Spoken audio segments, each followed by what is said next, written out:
all of our guests, horsemen, and team members. In the unlikely event of an emergency, please use the following guidelines. For a severe weather warning, please take shelter away from the doors and windows. In the case of a fire, evacuate the building immediately by using the nearest exit. And should there be an on-the-track incident, please remember that only Horseshoe Indianapolis staff and emergency medical personnel are allowed on the dirt and turf courses. Allowing our staff to tend to an injured participant is always the safest for all. We thank you for being with us and hope you enjoy your day at Horseshoe Indianapolis.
Well, good afternoon. Welcome to this Thursday edition. I almost started talking because you're gone for the whole last month. And so normally, like, I'm the whole last of the meet, I'm the pilot, and he's gone all winter. And I just, for a hot second, I was like, hello. Oh, never mind. He's driving the bus. Driving the show today with 9 races on tap here. Another beautiful day in the Hoosier State. Great to have you with us here at Horseshoe Indianapolis and, of course, Casino 24/7. And we wrap up a 3-day stretch here at the track, of course. 2025 racing season now underway for a couple of weeks. We've got 9 races on tap for you today.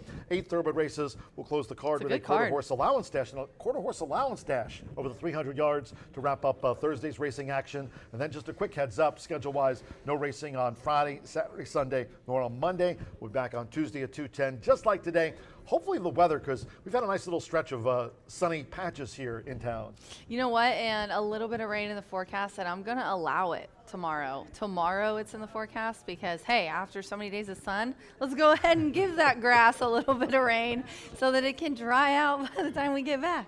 For the official race day forecast, now's a good time. Rachel mentioned again, a turf course could always use a little soaking here in advance of our. We got next month. We got Caesar's Day coming up here. Yeah, so we're starting to gear up as we go through first couple of weeks of the season. But if you don't believe us, temperatures today, by the way, around 80 degrees with a fast track for today's 9-race card. But for the official race day forecast, time to go downtown and to check in with WRTV6's Macy Tetrick. She joins the show. She came back from Europe and she's bringing us a sunny forecast. Todd got a promotion. Let's see what Macy has to say. Macy? From Indy's streaming news leader, this is a WRTV update. It's good to see you on this Thursday as we take a look at your forecast. A couple more clouds start to roll into the area compared to all the sunshine we've seen so much of this week, but temperatures very nice as we make it to the lower 80s. Late this evening we'll begin to fall through the 70s, and it is possible later this evening there could be a stray shower or two. However, we should dry out as we head into the overnight, but then we have a chance for more rain and thunderstorms as we round out the week on Friday. Back to you, John. Macy, thank you. Macy Tetrick there at WRTV6. I think Macy's looking forward to Caesar's Day. She yeah. had a turf race there in the background with the forecast for today's racing program and what the next couple of days lies ahead for all of us here in the Hoosier State. What lies for us ahead today, 9 races as we mentioned, and going back to yesterday, today is our first Thursday of the season. Opening week was Tuesday and Wednesday. Of course, we raced this week, second week of the 23rd Thoroughbred and Quarter Horse season on Tuesday, yesterday, and of course a 9-race card here today. But scoring-wise yesterday, John Harron had a training double, and jockey-wise, Joe Ramos, a 2-time leading jockey here at Horseshoe Indianapolis, and Evan Roman swept the early double on yesterday's card. Yes, it was a wonderful day yesterday. A lot of upsets. I couldn't hit a race to save my life, but hey, sometimes that happens. Yeah, but this right here is the first race of Roman's. Yeah, race 1. Yeah. He took the early double, and he was on the 4 here on the outside, Shanghai Express. John Herron, that's one of his 2 wins on the card. Molly's Potion was making her seasonal bow, so to the winner, Shanghai Express. I think the connections of both will be happy with those performances coming off the bench on yesterday's card in the sprint opener. Then we roll on to race number 2. This was easy peasy. Friar Newton broke on top and never looked back under jockey Evan Roman. Among the favorites, Big Walt kind of wilting here in the stretch after breaking a beat slow, but no catching here. Friar Newton goes wire to wire. Evan Roman for Polo Lobo. Yeah, very nice double by Evan Roman. And then we have a really, really wide open jockey colony, and I can't imagine it's going to get even tougher once the Kentucky Derby runs. But Ramos as well with a double. Got to talk to him yesterday about his mount in the Kentucky Derby, so we'll show that a little bit later. But race 5 is where he started here, Computadora. And that is for Claude Brownfield. It was his first win of the day. And Fuego. On the outside comes his charge under jockey Joe Ramos. Really sat the perfect trip. This horse had made 15 prior starts in these maiden races. Finally broke through yesterday. Nice ride coming from off the pace under a 2-time leading jockey here, Joe Ramos. And then this one was no shock as the 16 just looked really, really good coming into this race. 16, Conference calling. I know. You were probably like, because you mentioned that yesterday on the pre-race show. Yeah, I know. It was very outside. It was a tough post to overcome, and the 11 looked good in there and didn't really fire. But yeah, so congratulations to him on conference calling. This is a Tim Eggleston trainee.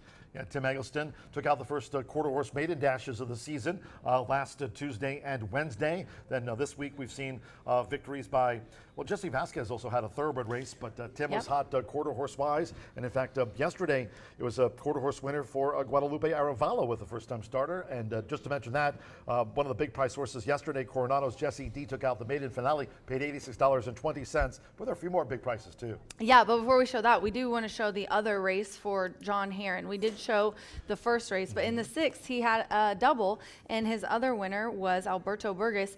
Alberto Burgos, just did such a great job last year, and you're seeing the talent right here, ladies and gentlemen. And he was on the 3, the Innisfree Lass.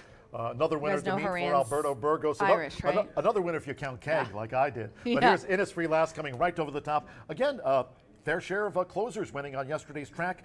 We've had a lot of sprint races. The first route race of the season was yesterday in the second race in the mile. But yeah, check that out for John Heron, $31.60. That's stable. Just like last year, they're doing pretty well here. Yeah, the prices yesterday were insane. And then, like John mentioned, and we're just going to show you the graphic. Teasing the finale. I was teasing yeah, the he was finale. teasing it. We don't have a replay though, so it was good tease. for you to mention it because we're just going to show the prices. But Fernando Morin aboard Coronado's Jesse D, winning at $86.20 for post position 4. Look at that Pentafecta carryover.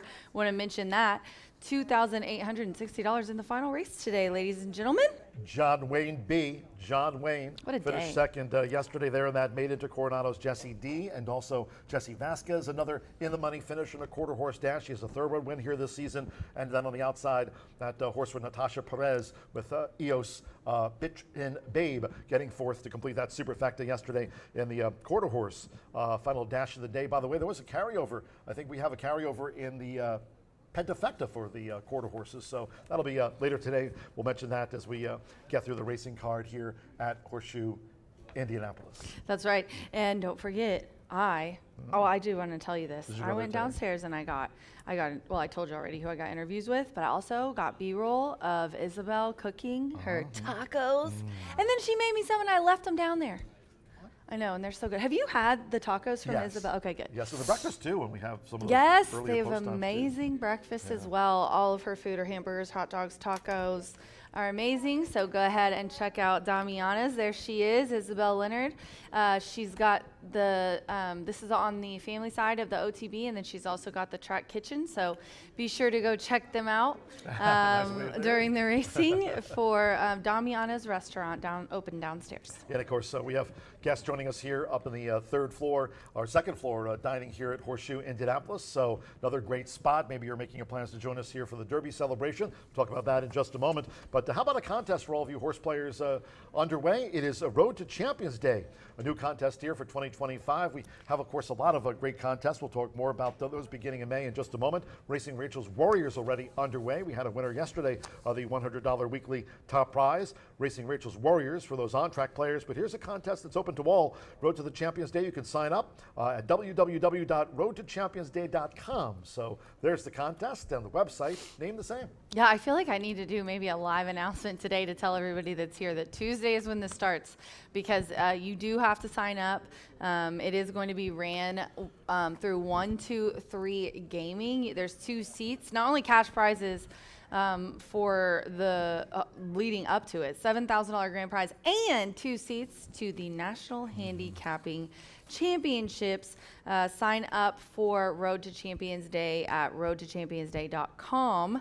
It's a new contest starting Tuesday. Yeah, and again, reminder, after we wrap up today's 9-race program here on a beautiful day in Shelbyville, no live racing through that Tuesday card. So we'll be back with racing action here on the 29th, of course, all leading into May, and road to the championsday.com, the website to check out that contest, as Rachel just mentioned, beginning this coming Tuesday, April 29th. We'll also be racing next week, Wednesday, Thursday cards. Then we'll have the 151st running of the Longines Kentucky Oaks. And a week from this coming Saturday, it is the 151st running of the Kentucky Derby. Who's your favorite? Oh my gosh. You can let us know on social media, but hopefully you can join us here, as Rachel will be giving out nothing but winners under the Twin Spires. We'll be taking you through the racing program here at the Shoe. Join us for a Derby celebration. It's the Run for the Roses in a lifetime of chance. This coming Saturday, we'll have, of course, the OTB Open, and then a week from this Saturday Derby celebration here. We'll start early at 10:45 a.m. The first from Churchill, by the way, goes off at 11 o'clock a.m. Eastern. We'll kick off just before them.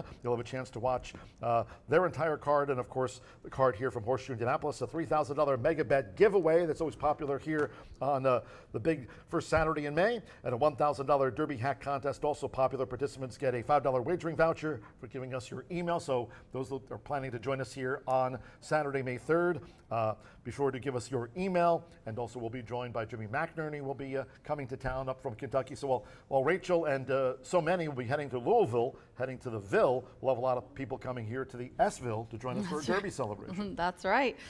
Be sure to be here early, as the doors will open at 10 o'clock. I think that's the only thing you didn't say. Oh, you covered it all. first floor I'm opening just and here to everything. look pretty. You keep on going. Okay, contest beginning next I month. love John. I literally can just Mondays, Dooley's Legends. sit here. Wait, you know what? Come back. I'm not gonna say a word. Let them just up this. I'm done. No, you go. You love. This is your favorite graphic. No, Aaron's hitting buttons. Good. This is John's favorite graphic. We've got, these are coming up in May. You know what, May, I'm super excited. Derby, turf racing, and in the Yeah, contest, Caesar's we've Day. got Dooley's Legends come back Monday, and then the Jocks Agents on Tuesdays. Wednesdays are Racing Rachel's Warriors, and then Exactamundo's back. What a great contest lineup. Hey, by the way, and of course, Racing Rachel's Warriors already underway here Yes, after yeah. A couple of Wednesdays this season. Good to Dooley's remind them of Legends that. back. Of course, we have no live racing this coming Monday. So again, that's a May contest. Exactamundo back. But you mentioned it yesterday, really quick. That Jockey Agents contest. Yeah.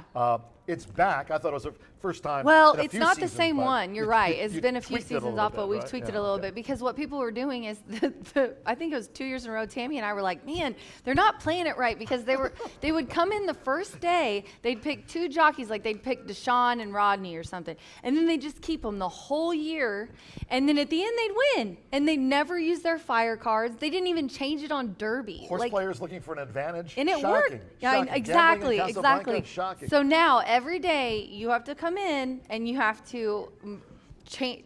Well, you don't have to change it, but anyways, you can see the rules. But it's more involved now, and it's not just a coast I'm looking through forward to contest. It's a seeing lot it, more yeah. fun.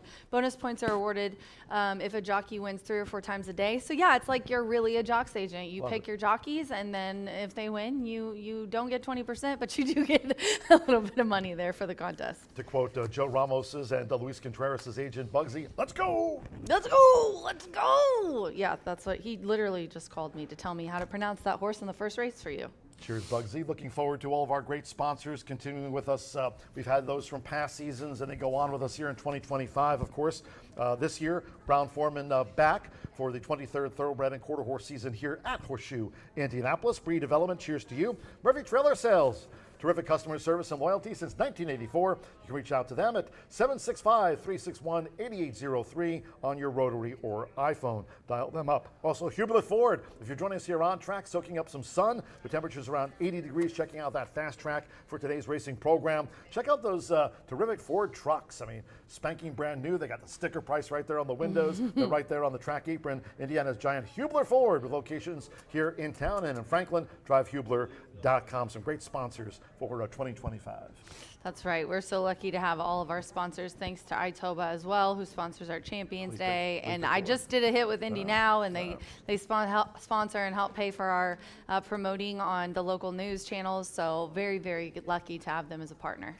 Social media-wise, we've got you covered on social media. You can reach out to me on X at John G. Dooley, Racing Rachel, there on the former Twitter at Racing Rachel M, and on Instagram, Racing Rachel M. Martha Clausen, our quarter horse racing expert. Martha will be along later today to talk about the quarter horse allowance dash over the 300 yards with a fast track and a slight headwind. You can follow Martha at Martha Clausen on X, and Brian Aragoni. He's waiting in the wings to talk about the 50-cent early pick 5 for all of you here on a Fast Track Thursday at the shoe. You can follow Brian on X at Mr. B Analyst. We're just inside a half hour away from the first of the day. 9 races on tap on a beautiful one. So quick commercial break. Back with Brian. Until next time, for Racing Rachel, track announcer John G. Dooley saying, we're done. Have fun. Bye for now. Nailed it.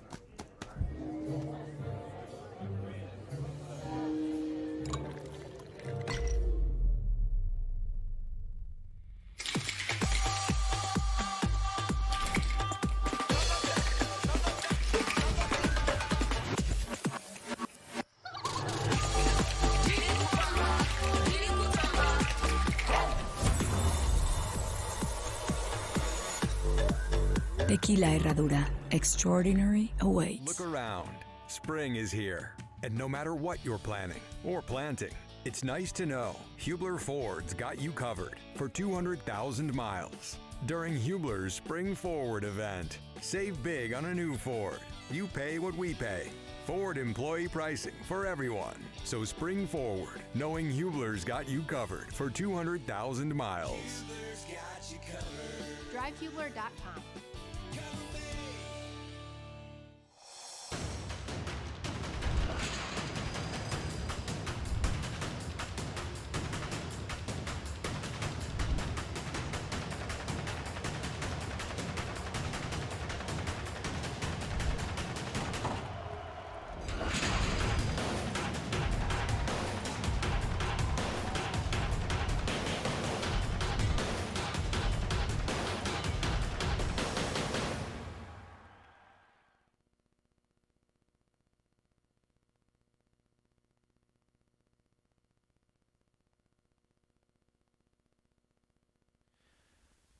Welcome back to the Week 2 finale here at Horseshoe Indianapolis. Our first Thursday of racing. It is our 5th day overall, and we're off to an excellent start here at the shoe. We'll be on a fast main track. Still a couple of weeks away from debuting what Tom Amos said is a top 3 turf course in the entire country, and I certainly am right alongside with him. The turf course looks amazing, looks pristine right now, and we're fortunate to be able to run on it all season long. Scratch numbers 1 and 2 out of the upcoming opener. 3-year-old boys bred in the great state of Indiana looking for their first career victory, and this is where we're going to try and beat our first single of the day. Now, these pick fives, they haven't come to fruition yet. We're only 5 days into the meet. We have been successful in beating favorites. What we have not done is identified those long shot winners that have made it pay very generously. Yesterday paid great, despite conference calling winning like Secretariat yesterday in the finale. It still paid almost $6,000. So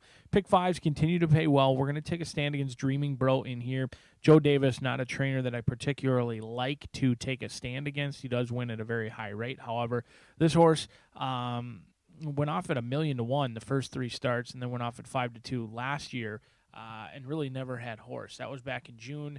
It didn't race again from June all the way through the end of the meet in November. Now comes back in for a tag. I don't necessarily love when they leave at the allowance level, year-long layoff, low price, coming in for a tag.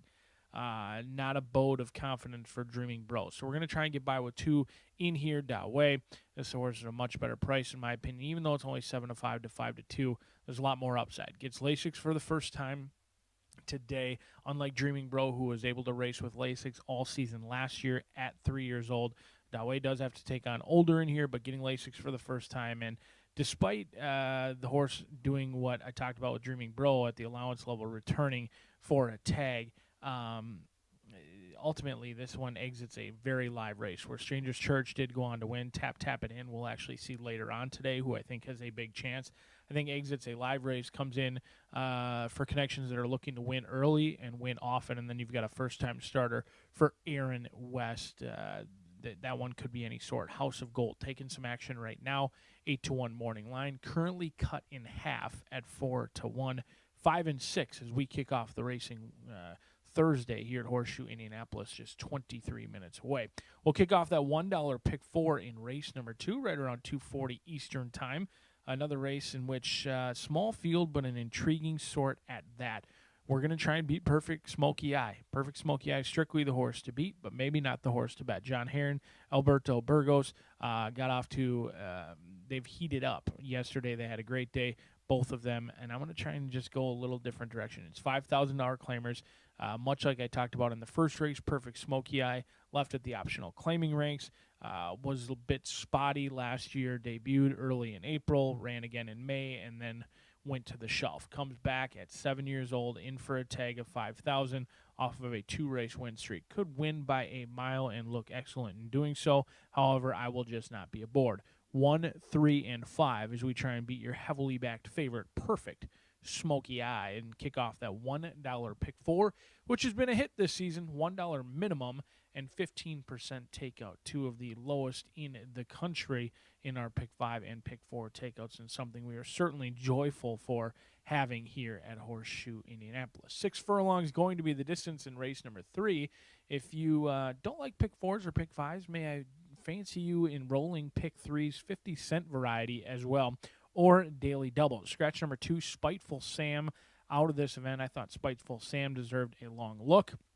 I'm going to go 3 and 6. I think Spycraft is going to take some action, a horse who won 6 races last year. But Steve Manley, he doesn't send very many to Horseshoe Indianapolis. In fact, it's been 2.5 years since the Manley gang got their photo taken at Horseshoe Indianapolis. So I'm going to play against Spycraft, who I think will go off much lower than 6-1. 3 and 6 for me in race number 3. Race number 4, an allowance race in here, scratch 6 and 7. Now, 6 and 7 are scratched out of this event. I am going to single Hoosier Promise. Now, hopefully this horse has grown up. This 3-year-old filly, she was a bad gate actor back in October. She didn't want to go in the gate. She has a little bit of tendency to get a little bit high strung or a little bit anxious. I think that's indicative, and now I'm reading in between the lines in here, but possibly a horse who's a little bit hard to ride as well. Debuted with St. Bermuda's aboard, then went to Santos Sanger, and then went to Marcelino Pedroza. That's not a surprise for a horse who's $1,000,000 to 1, but Hoosier Promise took action at the wagering windows each and every time. Debuted in a 7-horse field, bet down to 2-1. Then came back in another 7-horse field, went off at 5-2. Then a 12-horse field and was bet down to odds on. So it was a little bit unique that despite taking wagering action and being in with a big chance in each and every start, did have 3 different riders. Marcelino Pedroza Jr. had success on her last year when she got the maiden breaking score. Hopefully she has matured both physically and mentally, and I'll be paying close attention to that starting gate today with Hoosier Promise, the single, and we'll see if Marcelino and this 3-year-old Matoli filly can make it 2 wins in a row, because that also kicks off the late fire 5. Race number 5. This one is potentially one of the best betting races of the day. Do scratch numbers 2, Me and Chili out of this event. I think it's a good betting race. I mean, Who's for Justice is a horse certainly to beat, but I've got question marks. Horse hasn't been to the starting gate in 2 years. That could be a problem. 6 years old, should be no stranger to the starting gate with 12 starts. Tim Eggleston takes over. Mitch Merrill. Who's for Justice could win this race or miss the board completely. It is a wide open betting race, and one that you will likely need to spread out to kick off that late pick 4. We've got some great betting opportunities today. I tabbed races 5 and 7 as potentially your best betting races of the day. I think there's some reasonable price horses that you can hammer with confidence throughout this card, but races 5 and 7 are races that I would be looking to spread out not only horizontally but also vertically. I think there's some great opportunities today to dive into those trifectas, superfectas as well. When you've got a wide open race with a favorite that's not going to hit the board, those are the races that not only you want to play horizontally, you hear me talk about pick 4s, pick 5s all the times, but start taking a look at those trifectas, superfectas, and you can get a lot of money if you are able to beat the favorite. Even if they run 3rd or 4th, still going to pay very generous, and we've seen that all season long here at Horseshoe Indianapolis. The best in the business, John G. Dooley, has made his way up to the announcer's booth. He will take you through the scratches and changes coming at you 18 minutes from now.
Good afternoon from Horseshoe Indianapolis.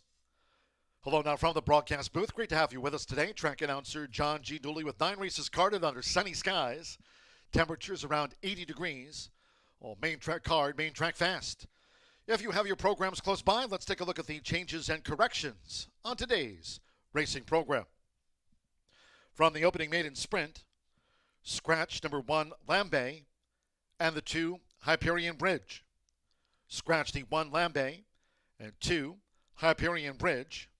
Note number 5, Dowie is a first-time gelding. First-time gelding. Now number 5, Dowie. Number 7, Rocadora, 2 pounds over the listed program weight. The maiden sprint starts the 50-cent early pick 5. In the second race, no changes here in a sprint. Start to the $1 early pick 4, all 6 run. Following that one, race 3, scratch number 2, Spiteful Sam. Third race, no superfecta wagering. No superfecta, scratch number 2, Spiteful Sam. We go to the fourth, another sprint on tap. Start here the 50-cent late pick 5. Scratch number 6, Me Caprachuda, and take out the 7, Spooky Ridge. Scratch the 6 and number 7 from the race card. No jockey changes, just this overweight reported. Number 9, Hot Middles, 1 pound over the listed program weight in the fourth.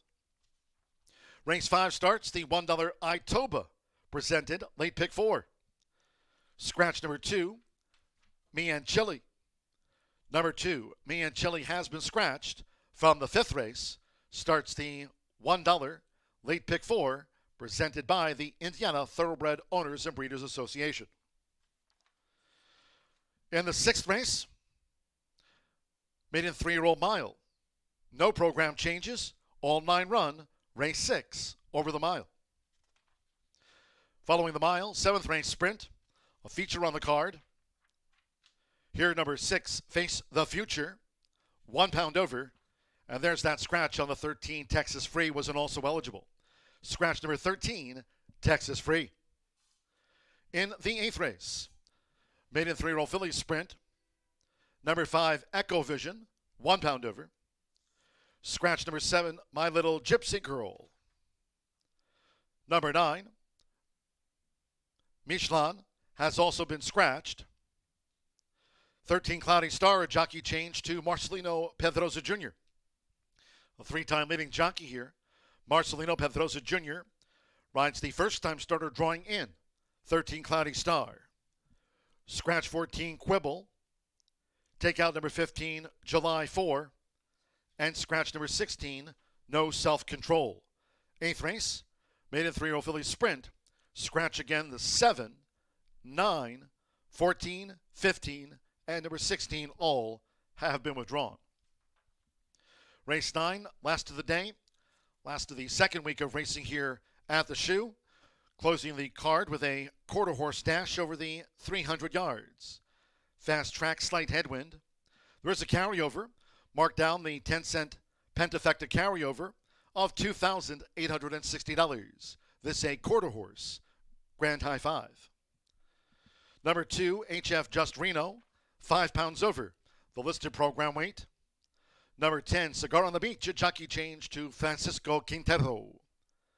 Francisco Quintero rides number 10, Cigar on the Beach. Scratch the also eligibles, 11 Beach First, 12 Lot of Night Rides, and 13 Super Javi. Scratch the also eligibles, 11, 12, and number 13. Beautiful day. April 24th under sunny skies here in the Hoosier State, temperature-wise around 80 degrees. All main track hard, main track fast. We'll have the maiden sprint opener due off in 11 minutes' time. Make it a great day with us here at Horseshoe, Indianapolis.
Paddock judge here at Horseshoe Indianapolis, Brandy Bell with a call for Riders Up.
The horses call postword for race 1. Starting the card with a maiden sprint at 6 furlongs, a field of 6. Scratch 1, Lambay, and 2, Hyperion Bridge. Scratch the 1 and number 2. No rider changes. Number 7, Rocadoro, 2 pounds over the listed program weight. Number 5, Dowie, is a first-time gelding, the number 5. Race 1 features Exacta, Trifecta, Superfecta, Double Pick 3.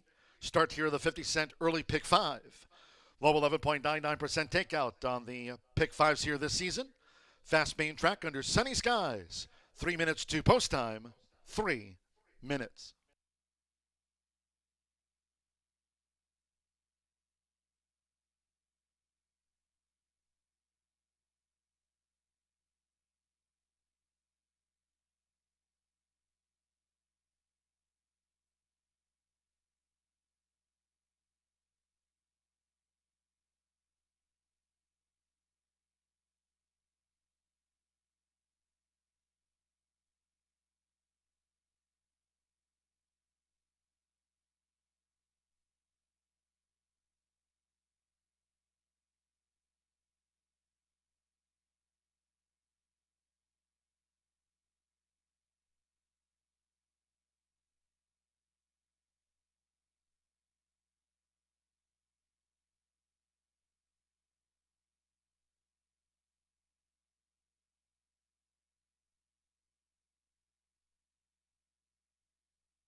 We're less than 1 minute away from post time. Starts the 50-cent early pick 5 at hand.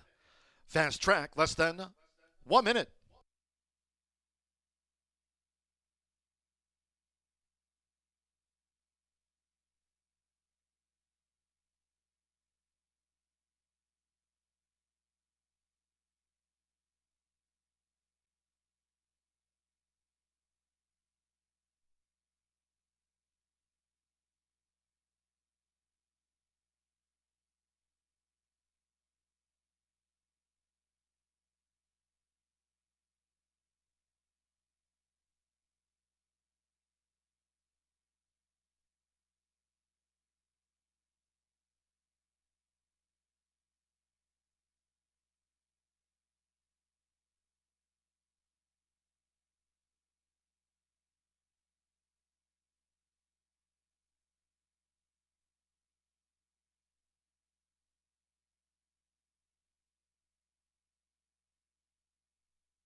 The horses are approaching the starting gate.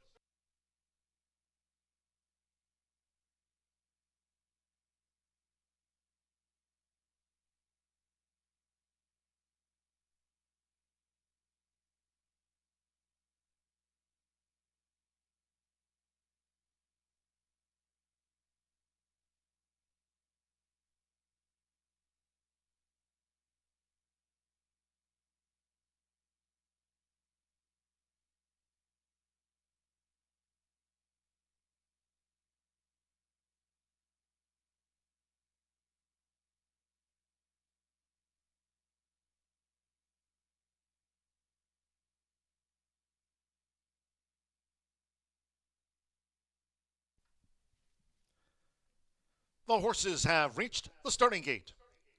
It is now post time.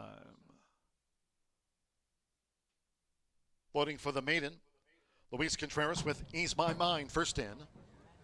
Marcelino Pedrosa Jr., Dreaming Bro coming up. Yellow red hoops. Has joined Ease My Mind. Now Joe Ramos with Dowie.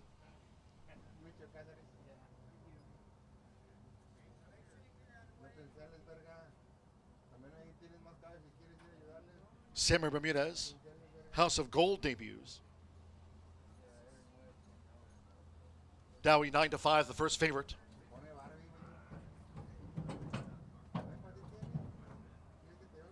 House of Gold going in. The son of Country House, House of Gold. Leaving just a couple in the back. Joseph Romero with Rocadora. One more, Andres Aloha Chanakey. Was 4 times started here as a juvenile last season. Main track fast under sunny skies. Here comes the first. They're in the gate. Away and running at Horseshoe Indianapolis, and Dowie out to a lightning quick start. Chanakey showing speed on the far outside. Here's an early bid by Dreaming Bro, who moves up in the red cap, and Ease My Mind is right there, part of an early scramble. Rocador sits back off the pace, and the first-time starter, House of Gold, trails here in the Thursday opener. They're now being led by Dreaming Bro. So for Marcelino Pedrosa Jr., Dreaming Bro has taken the lead by 3/4 length to a close-up. Right there, Dowie on the outside, and farther out is Chanakey as they round the far turn. Ease My Mind in tight with the rail. The opening quarter was 22.62 seconds. They round the far turn, and here's Dowie, who's taking a short lead from Dreaming Bro, who tries to respond. House of Gold in the white cap is now picking up. Then Rocadora, Ease My Mind, looking for a gap, one off the rail, and Chanakey showed speed but has dropped back to last. As these maidens straighten away, under a quarter of a mile to go, it's Dowie, and Dowie leads into the stretch, half mile 45.76 seconds. With Joe Ramos, it's Dowie, who has a 3-length lead from House of Gold, who made a bid, but it's now dropped back as Dowie continues to find all the way to the finish. Rocadora will be third best. It's Dowie, and Dowie dominates them by 7. House of Gold was the runner-up. Rocadora third. Ease My Mind finished fourth.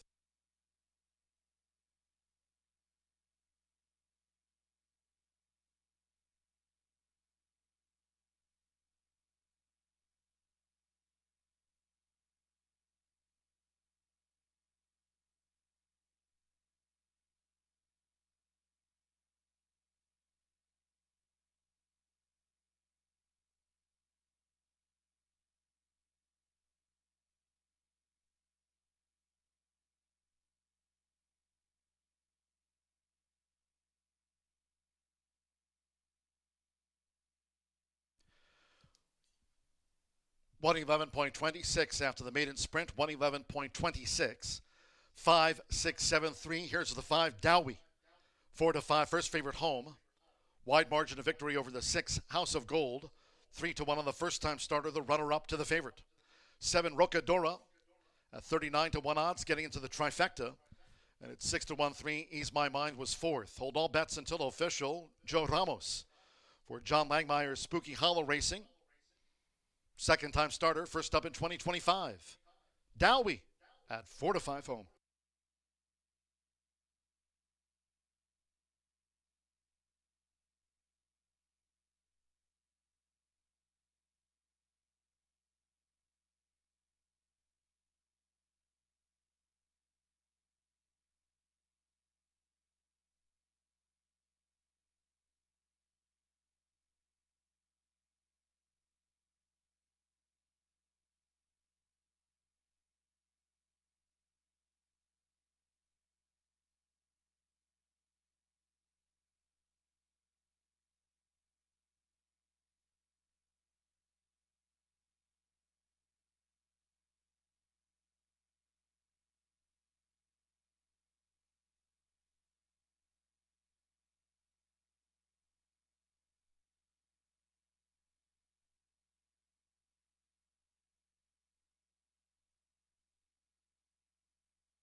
Race 1 official.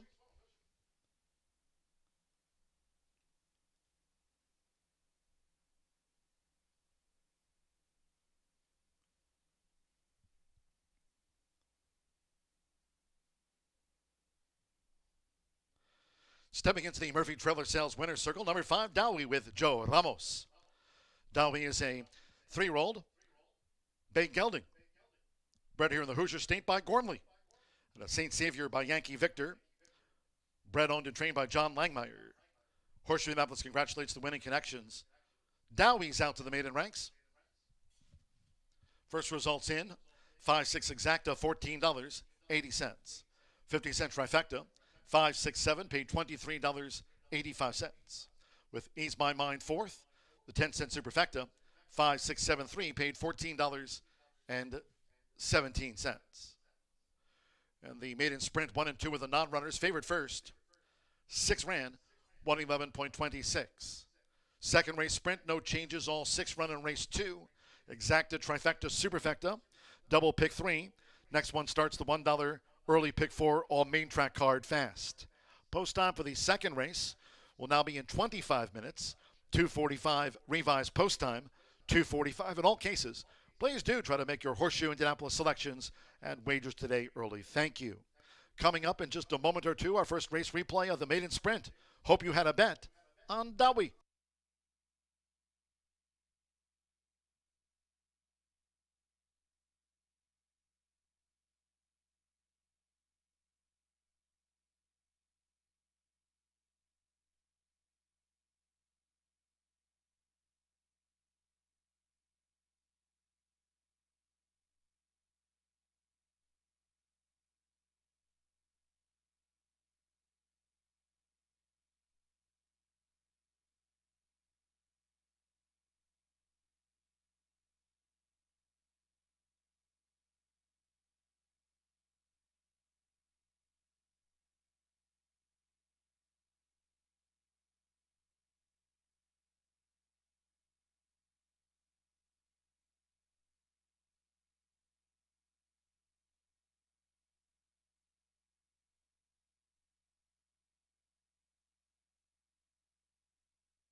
First, they're in the gate.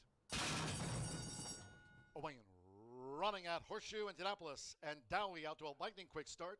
Chanakey showing speed on the far outside. Here's an early bid by Dreaming Bro, who moves up in the red cap, and Ease My Mind is right there, part of an early scramble. Rocador sits back off the pace, and the first-time starter, House of Gold, trails here in the Thursday opener. They're now being led by Dreaming Bro. So for Marcelino Pedrosa Jr., Dreaming Bro has taken the lead by 3/4 length to a close-up. Right there, Dowie on the outside, and farther out is Chanakey as they round the far turn.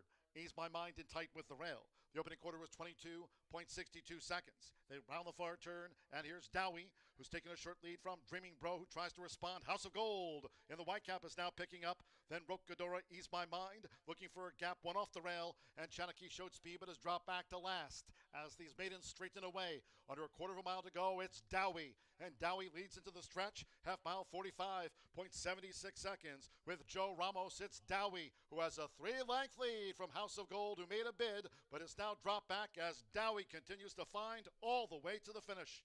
Rocadora will be third best. It's Dowie, and Dowie dominates them by 7.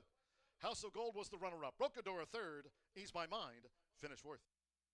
First, they're in the game.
It's back. Vacation at home sale at Family Leisure. Family Leisure has the largest selection of in-stock patio furniture at guaranteed lowest prices. Chat height to bar height and everything in between. Check out our selection of pergolas, pavilions, and other shade solutions. Make a splash this summer with a new swimming pool from America's largest pool dealer. Outdoor kitchens. Buy from stock or design your own. Melt away stress. We've got plenty of spas and swim spas priced to move. Vacation at home sale going on now at Family Leisure.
Twelve minutes to the second race here at Horseshoe Indianapolis, and I should have known Dawi was going to win after John and I made such a big thing of trying to figure out how to pronounce his name. Congratulations, John Langemeyer and Joe Ramos. First time gelding angle and second time starter.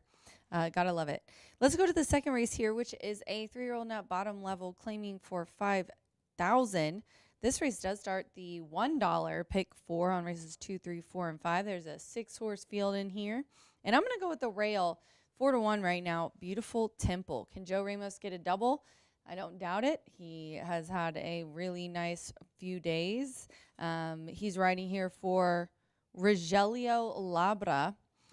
He had a double on the card yesterday, and knowing him for quite a few years, he is one of those jockeys that when he gets on a roll, he gets on a roll, so I wouldn't be shocked if he had another today. This horse I love the dropping down in class and the early speed with this one. He seems like she cannot get out of the gate. Awkward start, stumbled start, awkward start, stumbled. She just doesn't get out of the gate well. She doesn't like the gate. Don't blame her. But she's dropping down. The end of her meet last year, she was in condition claiming for 10, so she's dropping down from that. If you go back to the claiming for 5, she really has some nice finishes, a second, a third, And then again in May, a couple of second and third place finishes. She's got the early speed, like I said, speed on the inside. Pace is holding up right now. Track seems pretty speedy, speed-wise right now. So beautiful tempo on the inside is who I'm going to go with. The 4 to 5. Everybody's on the 4. Perfect Smoky Eye. And if you're a hunch play person or take signs, Eyeliner winning last week. Perfect Smoky Eye seems to be fitting. Alberto Burgess as well aboard for John Horan. And they had a very beneficial yesterday card as well. John Horan with a training double, Burgess with a nice long shot ride as well. And this is another older mare. She really only ran a couple times last year in April and May, and then she was done. She put up great speed figures, an 83 and a claiming for 12.5, then an allowance optional claiming for 12.5. She put up a 76. She definitely has speed figures that are well and above this group if she can run back to that. I'm just a little bit curious as to why she only ran for a couple months and then took the rest of the year off. So for that, I put her in my exacta spot. And then Miss the Law, the 3, 7-2, so I'm going to go with next. Fernando de la Cruz has had some nice winners in the last 4 racing days. I think he's had 3 or 4 wins and a couple seconds. Estevanco is the trainer of this 5-year-old mare who has lit up the board in all of her starts going all the way back to September. She's been 4th or better in 6 of her last starts. So she always tries. This is another one that she kind of misses the break, wobbles at the start, misses the break. Also, her and the 1, they're not a fan of getting out of the gate. But these horses always run their race. She ended a Turfway on the Poly in claiming for 7.5, and now she's going down to claiming for 5,000. So a drop there for her as well, which is the case for all 3 of my top selections. Another one that's dropping is Tiana's horse Deep Dish. In this field as well, so maybe for a little bit of a long shot to sweeten it up, you could mix in Tiana's horse in your super. I've got 1-4-3 here in our second race of the day at Horseshoe Indianapolis. What a gorgeous day today. As a reminder for everyone, we are going to be off tomorrow, but we will be racing Tuesday and Wednesday next week, leading into our Kentucky Derby Day celebration. So next week it will be Tuesday, Wednesday, and Saturday, just so you guys know. 7 minutes to race 2. Good luck.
The horses stepping onto the track now for the second race.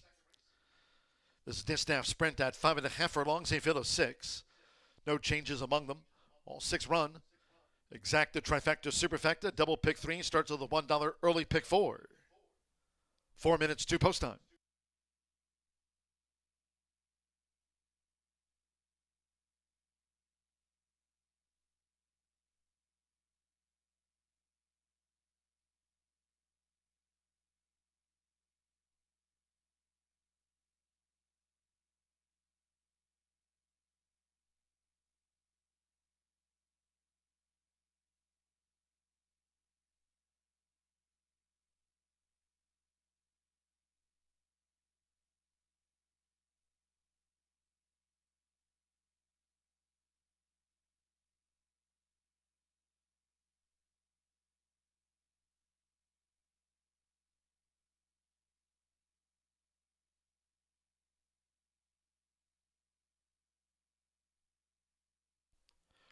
Post time in 3 minutes.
Two minutes to post time.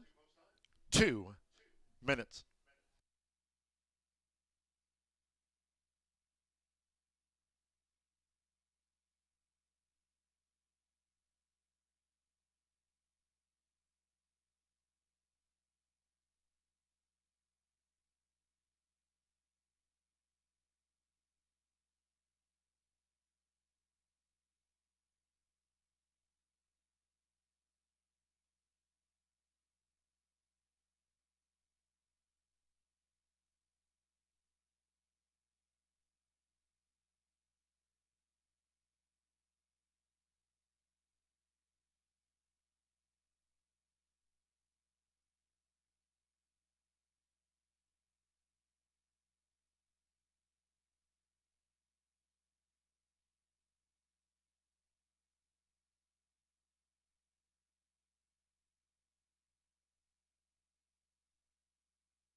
We're less than 1 minute away from post time.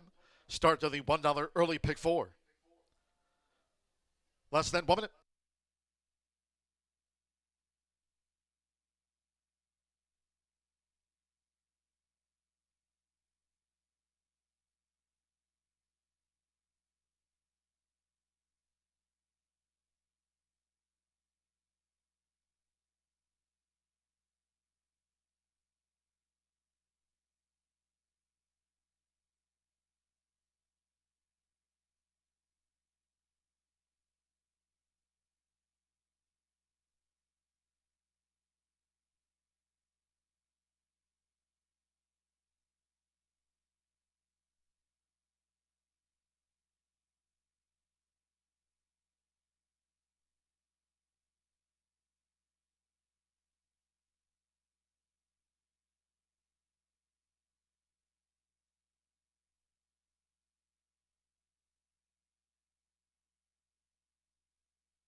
The horses are approaching the starting gate.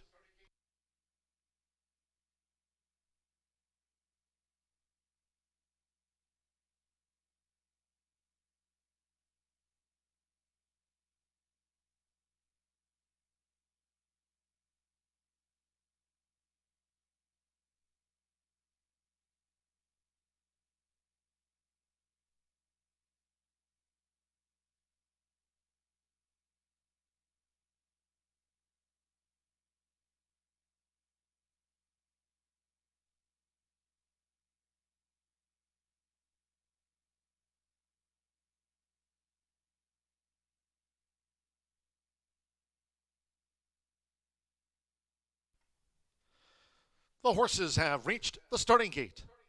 It is now post time. Loading in front of starter Ray Kuick. Beautiful Temple, Joe Ramos riding for the early double.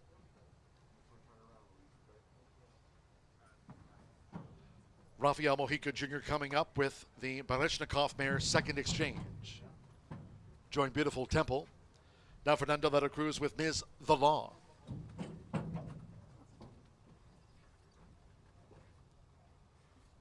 Alberto Burgos with Perfect Smoky Eye. First run of 2025 for Perfect Smoky Eye, who went in well. Now, greatest moment, Oscar Villarreal. Claims a 5-pound apprentice allowance, has 43 career wins. One more, Hanalehi with Deep Dish. Perfect Smoky Eye, 9-5 favorites. Seconds of the day from Horseshoe Indianapolis. They're in the game. And they're off. And Beautiful Temple was slow to go. Sharp start for Ms. The Law. There's Perfect Smoky Eye in the green cap, and on the outside, Deep Dish. But for Alberto Burgos, Perfect Smoky Eye making her 7-year-old seasonal bow. She likes to lead, and Perfect Smoky Eye has dashed away to a 4-5 length lead as they enter the far turn from Ms. The Law with Deep Dish, third on the outside. Beautiful Temple was last away from the gate and is now running in fourth position as they round the far turn with 3 furlongs to go. Farther back to the gray, second exchange and greatest moment. The quarter was 22.26 seconds. Perfect Smoky Eye leads them toward the quarter pole with a 5-length lead for Ms. The Law. To the inside, Beautiful Temple has that gap. Deep Dish straightens away in fourth. And then farther back to greatest moment and second exchange. The filly mares have straightened away. Coming down toward the final furlong, the half-mile split was 45.09. Perfect Smoky Eye looking to last for another 16th. Charging on the outside is Ms. The Law for Fernando de la Cruz, who just reeled her in. Beautiful Temple third, Deep Dish fourth, Ms. The Law in front. Perfect Smoky Eye was the runner-up. Beautiful Temple third, Deep Dish back in fourth.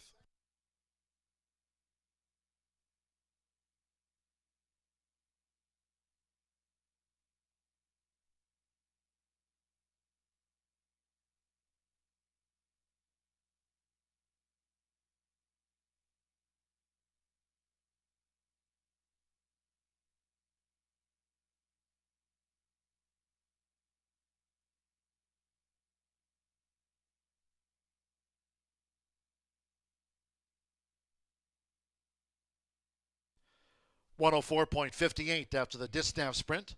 1 minute 4.58.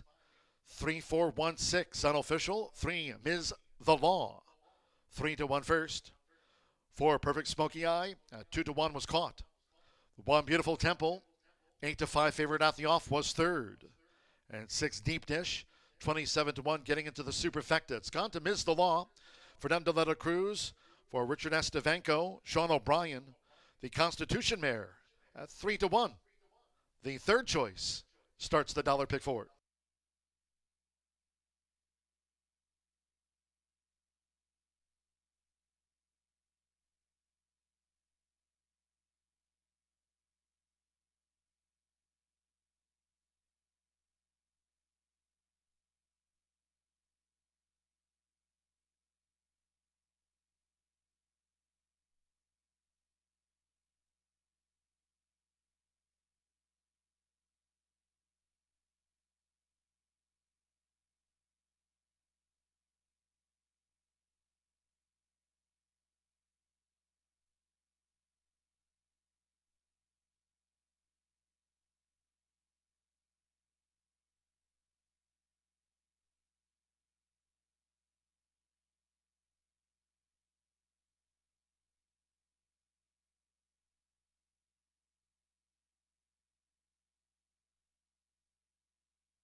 The result of race 2 official. In the Murphy Trailer Sales winner's circle, the 3, Ms. The Law with Fernando de la Cruz. Ms. The Law is a 5-year-old bay mare by Constitution. Out of the Cuvée Mare, My Maria. Bred in Kentucky. She's trained by Richard Estevanco for Sean O'Brien. Horseshoe Indianapolis congratulates the now 3-time winner, Ms. The Law, paid 3-1. 3-4 exacta, $29.60. 50-cent trifecta, 3-4-1, $16.75. The Dowie to Ms. The Law, 5-3 double, paid $25.40. With Deep Dish fourth, the 10-cent superfecta, 3-4-1-6, paid $23.07. And the Distaff Sprint, favorite, third. All 6 ran, 104.58. Third race, scratch the 2, Spiteful Sam. No superfecta wagering featured. No superfecta, scratch number 2, Spiteful Sam. Exacta trifecta, double pick 3 on race 3. Post time in 24 minutes. Revised post time, now 3:19.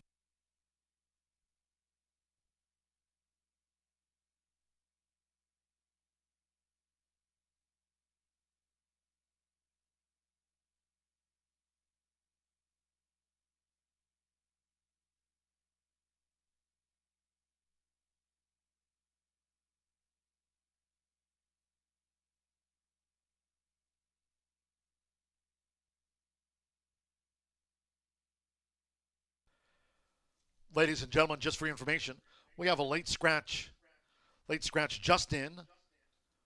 If you'll turn for a moment to race 5 in your program, here's a late scratch on the 3, Kingsbury Road, now withdrawn by Bob Gorham. Announcing the scratch for the first time from the 5th race, number 3, Kingsbury Road, has now been scratched.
And they're off. And Beautiful Temple was slow to go. Sharp start for Ms. The Law. There's Perfect Smoky Eye in the green cap, and on the outside, Deep Dish. But for Alberta Burgos, Perfect Smoky Eye making her 7-year-old seasonal bow. She likes to lead, and Perfect Smoky Eye has dashed away to a 4-5 length lead as they enter the far turn from Ms. The Law with Deep Dish, third on the outside. Beautiful Temple was last away from the gate and is now running in fourth position as they round the far turn with 3 furlongs to go. Farther back to the gray, Second Exchange and Greatest Moment. The quarter was 22.26 seconds. Perfect Smoky Eye leads them toward the quarter pole with a 5-length lead for Ms. The Law. To the inside, Beautiful Temple has that gap. Deep Dish straightens away in fourth. And then farther back to Greatest Moment and Second Exchange. The filly mares have straightened away. Coming down toward the final furlong, the half-mile split was 45.09. Perfect Smoky Eye looking to last for another 16th. Charging on the outside is Ms. The Law for Fernando de la Cruz, who just reeled her in. Beautiful Temple third, Deep Dish fourth, Ms. The Law in front. Perfect Smoky Eye was the runner-up. Beautiful Temple third.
Tell me how you got started in racing. So I'm from Florida. I started in Ocala breaking babies, and then I came here to Indiana. Was my first job in 2021, I believe it was.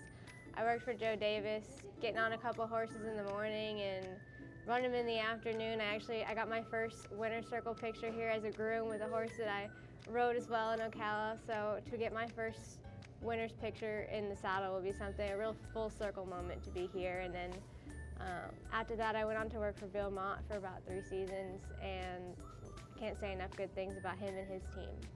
Awesome. So you've been here for, how long have you been up here in Indiana? This is my first week here First working week, horses. yeah. A lot of people got here this week. I just didn't know if you had been here longer than that because we keep the track open in the winter. So what would you say your favorite thing about riding, being a jockey is, versus when you were in Ocala? Versus when I was in Ocala, it's like, obviously the horses, that's why I'm here, that's why I'm in it, is for the horses. But I'd say being a jockey, I get to go into a lot of different barns and meet a lot of different trainers and people, so many different people involved with one horse. But I also get to see a lot of how different barns work and how they differ from each other, and just see some different techniques is something that I've gotten to learn. All right, well, good luck. Who has your book? John Herbstreit. Oh, Herbstreit's the best. He is the best. He's been around here for a while, and I'm really grateful for him, actually. Johnny V's been a really big mentor and someone that I look up to greatly, and he's the one that made that connection for me, so I'm so grateful for him. Yeah, John's a great guy. Well, I hope you guys have great success this year. Good luck. Thank you so much.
11 minutes away from the third race of the day. A nice $8.40 winner comes home to score under a well-timed ride, kicking off that $1 minimum pick four. The next pick four will begin in race number 5, and that'll be the Itoba late pick four in the 5th race. But this upcoming race, we've got daily doubles, exactas, and rolling pick 3s that may fit your fancy. A field of 5 will go 6 furlongs in here. Do scratch number 2, Spiteful Sam, out of this event. We've got a heavily backed favorite right now in Spycraft, who's taken a ton of love off that 6-1 morning line. But I'm going to go to the outside runner, and it's Holiday House, who actually already is a winner on the year here at Horseshoe Indianapolis. Ran on April 16th, comes back on 8 days rest, and could not have looked better than they did on April 16th. They did get away with a reasonable opening quarter of 22-3, 46-1, while always clear, but they never looked like a loser. In fact, they had plenty of kick that day. The waters get a little bit deeper in here, but not much. This is a horse going into last race, was a 4-time winner from 41 starts. That's obviously a concern. However, Holiday House does love it here locally. A horse who's 7 for 12 in the money at Horseshoe Indianapolis. And I don't think this race gets all that much tougher, and ultimately was an easy winner last time out in here. We'll see if they can take that controlling speed from the outside and sit a good trip. Manny Esquivel off. Evan Roman looking to improve his 33% win rate and get win number 5 already on the season. A great price in here, 4-1 in the small field. And speaking of prices, how about the 6-year-old Metallic Man, claimed for $12,500 late last year at Churchill Downs, going 7 furlongs. Certainly a little bit further than Metallic Man, the Indiana bred, ultimately wants to go. But he was a win machine in his younger years. He had 2 wins last year as well. He's 9 for 30 lifetime. A horse who loves to win. David Jacobson owns and trains, and he certainly has had success all over the country, whether it's over in Keeneland, Louisville, up in New York. David Jacobson certainly knows his way to the winner's circle, including at Hot Springs, and hopefully here at Horseshoe Indianapolis for his first starter of the meet. Metallic Man may be shipping in from Oaklawn Park, but is no stranger to Horseshoe Indianapolis. In fact, all 9 of his career victories have come here locally. We'll see if Metallic Man can get the job done as Gabriel Saez comes over for the lone mount of the day. 2-1 on the board, but the bettors are all about Spycraft. Can Steve Manley and his team do something they haven't done in 2.5 years, and that's get a win at Horseshoe Indianapolis? Now, fairness in that, it is a little bit misleading. They don't send all that many starters in here, but the Manley gang has been a little bit chilly. They've only got 1 win on the year. Their last win came back in January. Here locally, it's been since 2023 since they've won, but they saw enough in Spycraft at the age of 8 to claim this one for $25,000, and they must like what they've seen. They ran once in the mud at Oaklawn Park, never picked up his feet that day in a 10-horse field. He did finish 6th. However, he goes in off of a layoff. He's had 4 months off, and he comes back protected again. You want to talk about win machines? Spycraft had 6 wins to his name last year, and he was a popular sort at the claiming box. Jason Cook had him, Gennaro Garcia. Cook, in fact, claimed him back, and now the Manleys are trying to have some success with Spycraft at 8 years old, looking for win number 16 and start number 43. I'm going to try and key in on the 6 and the 3, but Spycraft can absolutely win this race, but I much prefer 6-1 over the current 6-5 price. 7 minutes away from the upcoming third, a small but intriguing field right here at the Shoe.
The horses coming onto the track now for the third race. This sprint at 6 furlongs, a field of 5. Scratch number 2, Spiteful Sam. Scratch the 2. Exacta Trifecta, double pick 3. There's no superfecta wagering featured here. No superfecta. 3 minutes to post time.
Post time in 2 minutes.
Less than 1 minute to post time. Less than 1 minute.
The horses are approaching the starting gate.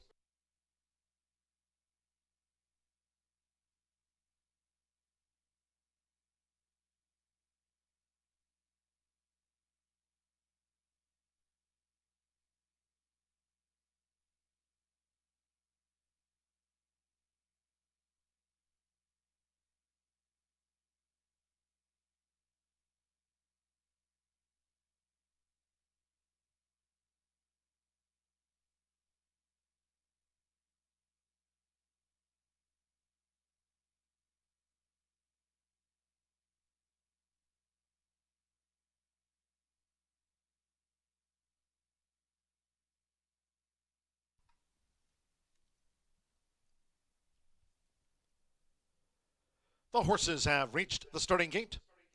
It is now post time.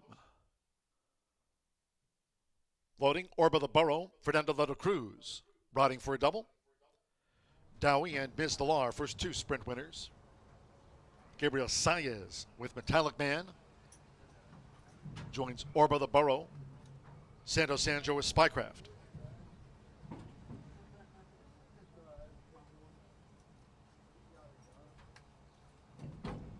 Couple of back. Rodney Prescott. Here's Crosstown Shootout. At 6 furlongs, one more. Evan Roman with Holiday House. One here on opening week. They're in the gate. And they're off. Off to an even start, and Spycraft away well. Holiday House in the turquoise cap, and toward the inside, Metallic Man. Now with an early bid for Gabriel Saez, it's Metallic Man, who's vying for the early lead with Spycraft, who's right alongside there for Santo Sanjor. Metallic Man and Spycraft, they're a neck apart for the run to the half-mile pole. Evan Roman and Holiday House tracking them from third.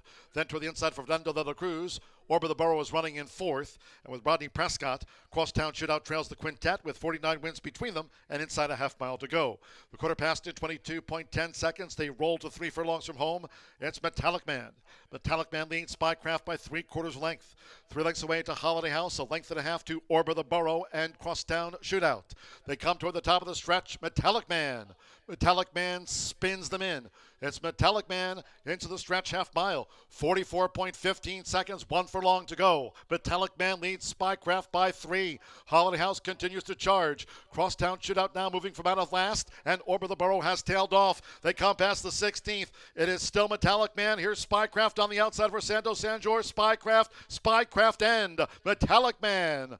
Metallic Man and Spycraft photo finish. Holiday House finished third.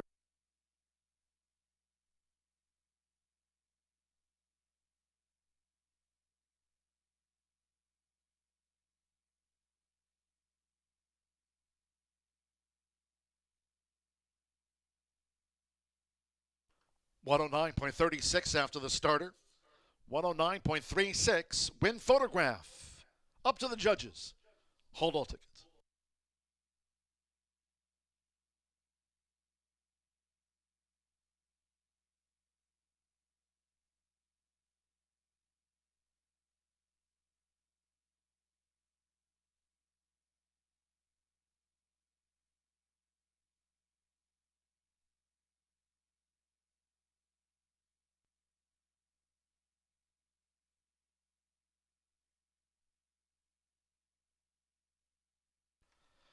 Three, 4, 6, 5, 3, Metallic Man. 5-2 gets the result. Narrow margin of victory over 4, Spycraft at 5-2, just missed. 6, Holiday House at 4-5 was third. 5, Crosstown Shootout fourth. There was no superfecta. 3, 4, 6 for the trifecta. Gabriel Saez for David Jacobson Racing. Metallic Man, now a 10-time winner by a short head.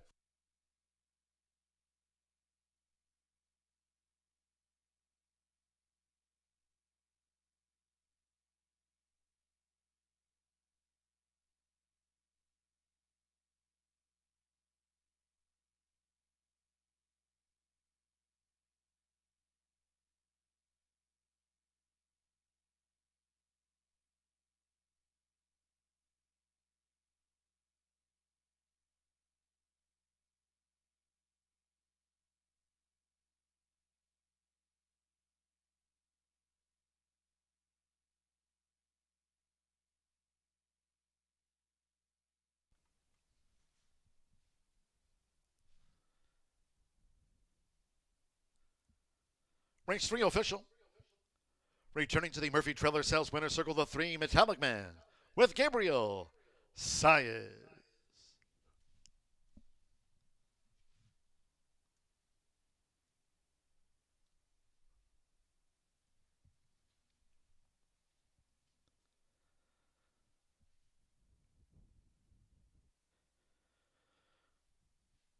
Metallic Man is a 6-year-old chestnut gelding, bred in Indiana by medal count out of Sakra by Buddha.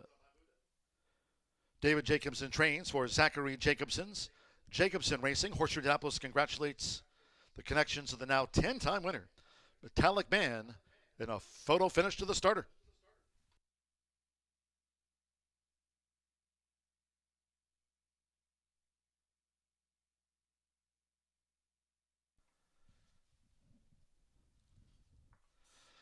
Three-four exacta took a win photograph, $21.40. The first pick 3 on the card after the sprints returned $18.65. The 50-cent trifecta, 3-4-6. Holiday House ran third, $14.20. 3-3 double combining Ms. the Law with Metallic Man, the double and even $42. 5A starter Ray Kuick, 109.36 after the starter sprint. In the 4th race, scratch number 6, Mi Capra Chuda and 7 Spooky Ridge.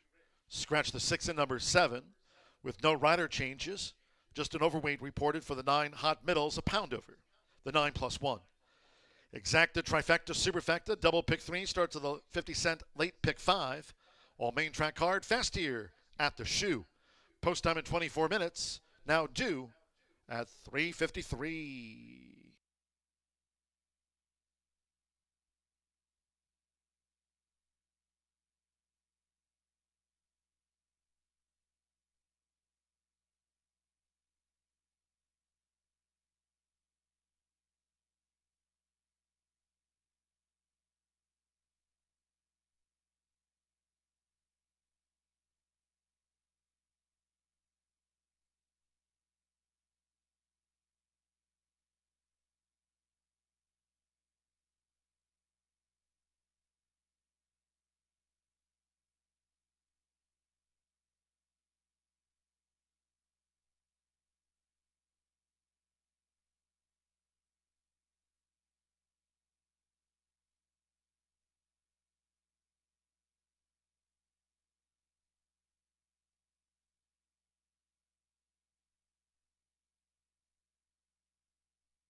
And they're off. Off to an even start, and Spycraft away well. Holiday House in the turquoise cap, and toward the inside, Metallic Man.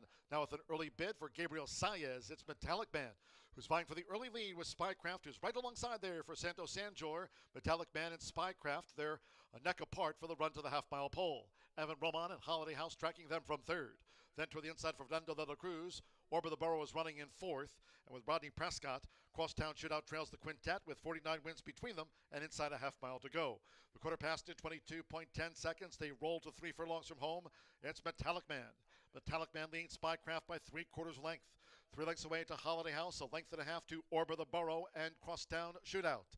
They come toward the top of the stretch. Metallic Man. Metallic Man spins them in.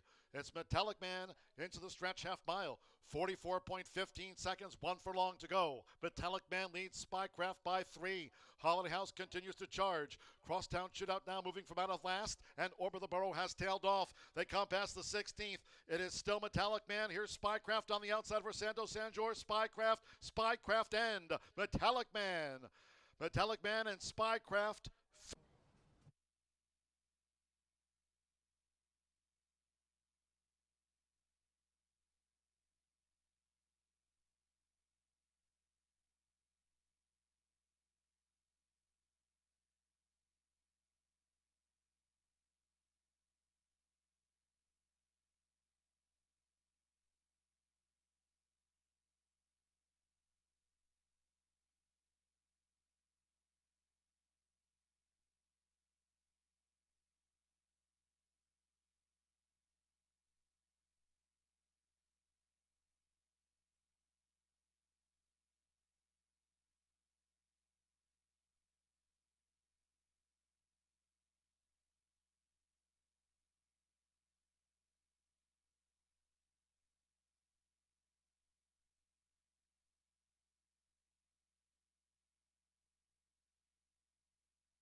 It's back. Vacation at home sale at Family Leisure. Family Leisure has the largest selection of in-stock patio furniture at guaranteed lowest prices. Chat height to bar height and everything in between. Check out our selection of pergolas, pavilions, and other shade solutions. Make a splash this summer with a new swimming pool from America's largest pool dealer. Outdoor kitchens. Buy from stock or design your own. Melt away stress. We've got plenty of spas and swim spas priced to move. Vacation at home sale going on now at Family Leisure. Look around. Spring is here. And no matter what you're planning or planting, it's nice to know Hubler Ford's got you covered for 200,000 miles. During Hubler's Spring Forward event, save big on a new Ford. You pay what we pay. Ford employee pricing for everyone. So spring forward, knowing Hubler's got you covered for 200,000 miles. DriveHubler.com.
Here we are back at Horseshoe Indianapolis. Hopefully you're still alive in that early pick 5, but if not, we start anew with the late fire 5-1 race before the Itoba late pick 4 does kick off. 11.99% takeout, the lowest in the entire country at this point, and we are proud of that for that pick 5. Scratch number 6 and 7. 6 and 7 are out of this race, and here is the hammer time of the day. A horse off a long layoff, a 3-year-old filly who, in my opinion, showed a ton of talent going 5.5 furlongs.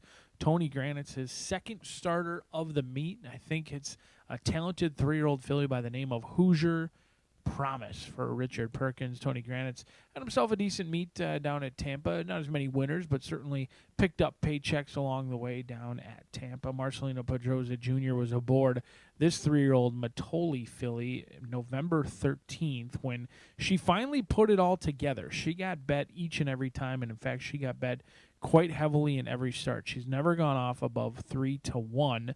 However, she is a one-time winner, and I think she'll improve today with Lasix, unable to race on Lasix at 2, comes in at 3, and it looks fit. I mean, she looks like everything's tight and going in the right direction and ready to rock and roll at first. Asking, she has had somewhat of some issues at the starting gate. Hopefully, she has matured both mentally and physically. I did note that she was a bad gate actor in an October 7th race, and she didn't actually make it to the gate. She came back and ran second on Halloween Day before getting the maiden breaking score at the maiden special weight level, but at the end of the year when the maiden special weight level wasn't as strong as it necessarily was.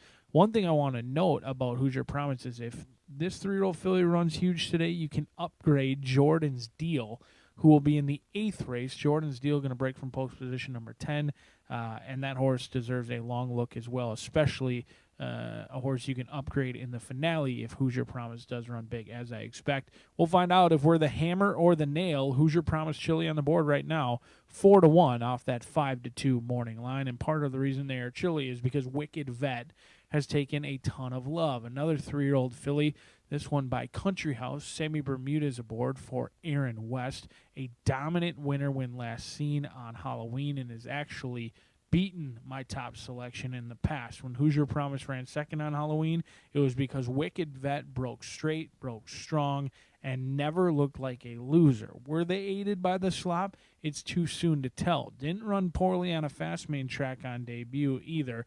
They were steamy that day. They had a 3-length lead, and all the backers were starting to head to the tellers before she shortened stride and tired in the final 16th of a mile, giving way to Spooky Ridge, who scratched out of this race, but she's never not been the favorite, and that trend looks to continue in here today. 8-5 on the board. Wicked Vet, the one to catch to cash if you try to beat the favorite in Wicked Vet.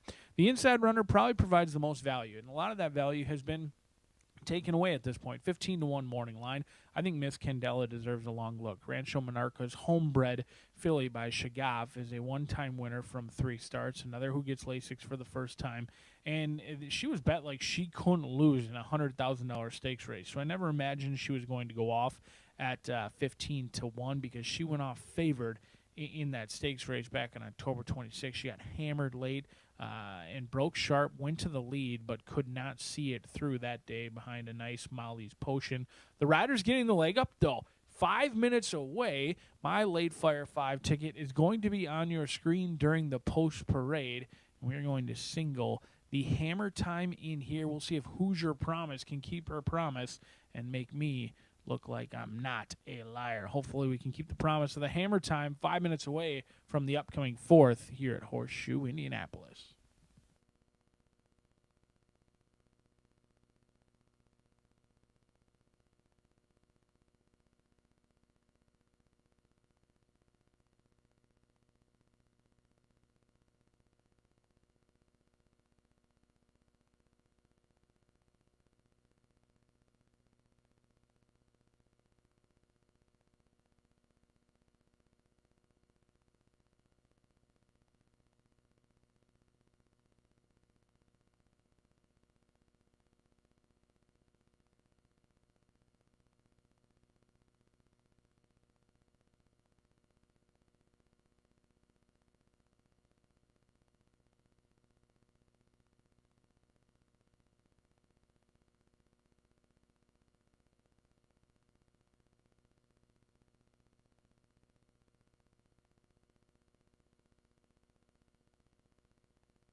3-year-old fillies stepping onto the track now for the 4th race sprint at 5.5 furlongs. They fill a 7.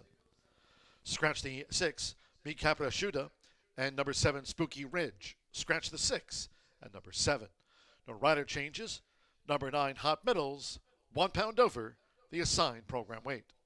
Exacta, Trifecta, Superfecta, Double Pick 3 starts at the 50-cent Late Pick 5. Fast track with 3 minutes to post time.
Less than 1 minute to post time. Starts at the 50-cent Late Pick 5.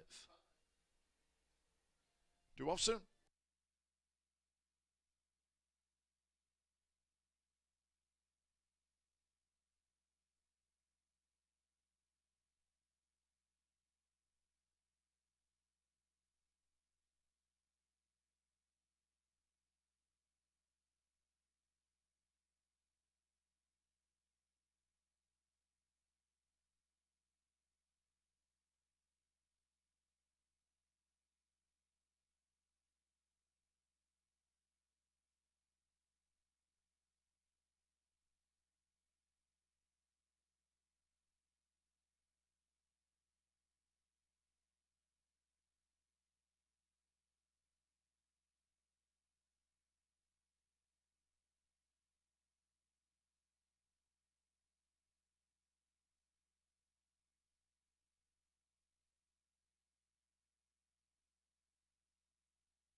The horses are approaching the starting gate.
The horses have reached the starting gate. It is now post time. They're going in. Miss Candela. Fernando de la Cruz has a win on the card. Evan Roman with the Flint Express.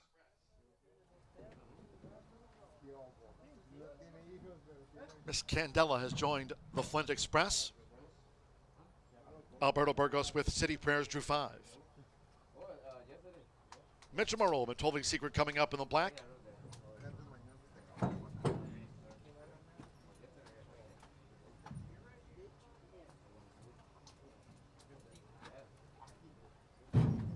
$19-1 on Matoli Secret. Hot Middles 8-5 favorite. 2-1 Wicked Vet and 7-2 on Hoosier Promise. Hoosier Promise coming up with Marcelino Pedrosa Jr.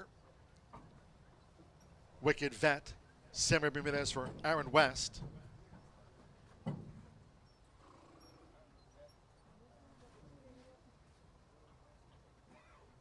Waiting for Hoosier Promise, and Hot Middles will be last.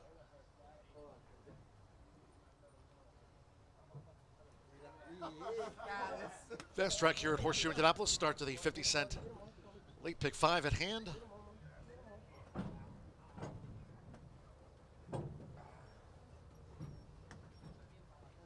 One more. Hanley with Hot Middles. All in line.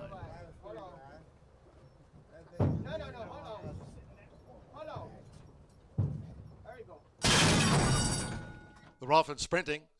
Fast start for City Prayers right there, Hot Middles, and toward the inside here's Miss Candela going for an early attack for Fernando de la Cruz. From the rail, it's Miss Candela, who's taking a short lead from City Prayers. First one of 2025 for Wicked Vet, who's right there close with the red cap. Going past the half-mile pole, then a break to Hot Middles, with toward the inside Matoli Secret. Hoosier Promise, orange and the blue hoops, is running second to last and beaten for pace the Flint Express Trails. They round the far turn, 3 furlongs to go. The quarter fast, 21.62 seconds. Hot pace on Miss Candela as Wicked Vet starts a move now for Simmer Bermudez. Here's Wicked Vet, who's just about on even terms with Miss Candela as they turn for home together. With Hot Middles looking to pick them up now for Hanalei, and City Prayers a wide fourth. Then Hoosier Promise, Matoli Secret, then the Flint Express is yet to pick up, coming down toward the final furlong.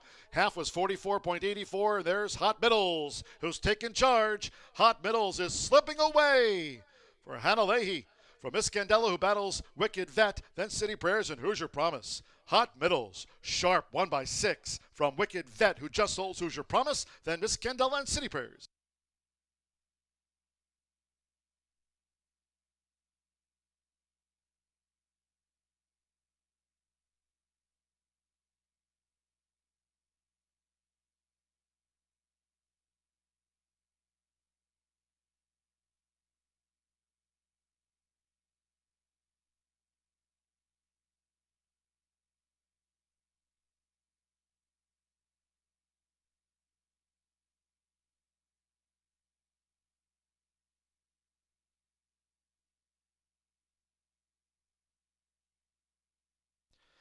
9-3 and then a show photograph. 103.83 after the 3-year-old filly sprint. 103.83. 9 Hot Middles, 3-2 favorite first. 3 Wicked Vet, 2-1 second, making her sophomore seasonal bow. Third photo. Hold all tickets until official. Hannah Leahy gets her first to the meet. Here for Tiana Richardville's Thirsty Acres Racing. Hot Middles at 3-2 home.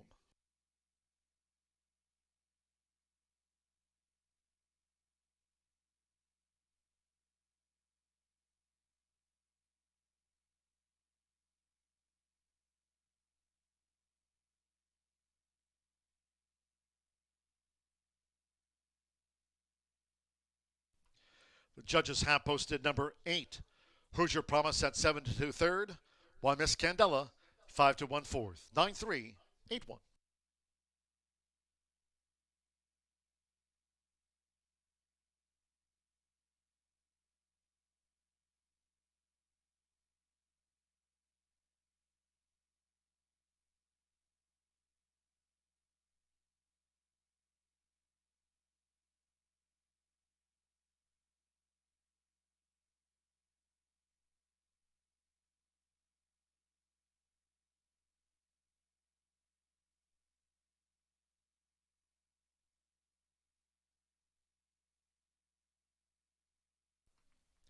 Returning to the Murphy Trailer Sales winner circle, the 9 Hot Middles with Hannah Leahy. Hot Middles is a 3-year-old Chestnut filly by Klimt at a Pretty Miss Trippy by Trippy. Bred here in Indiana by trainer and owner Tiana Richardville's Thirsty Acres Racing LLC. Horseshoe Indianapolis congratulates the winning connections. At 3-2, Hot Middles takes out the filly sprint in a time of 103.83.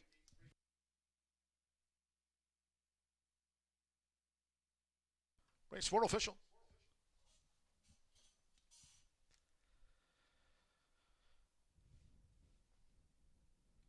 9-3 exacta, $15.20.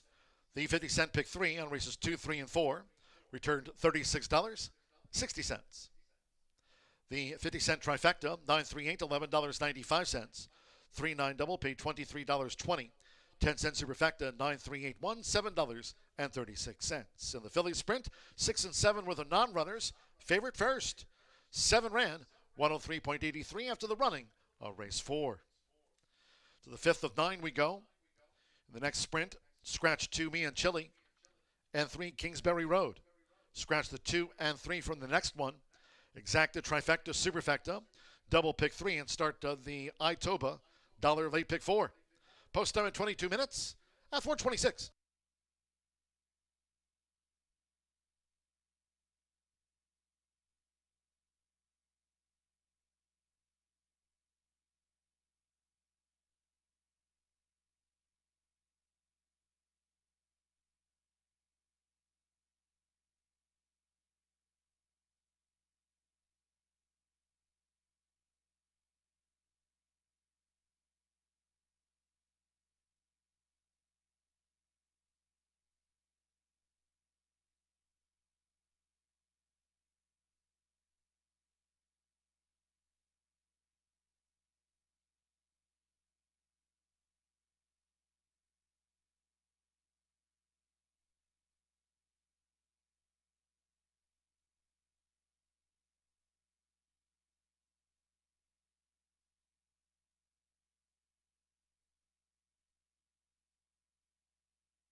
The Rolfin sprinting.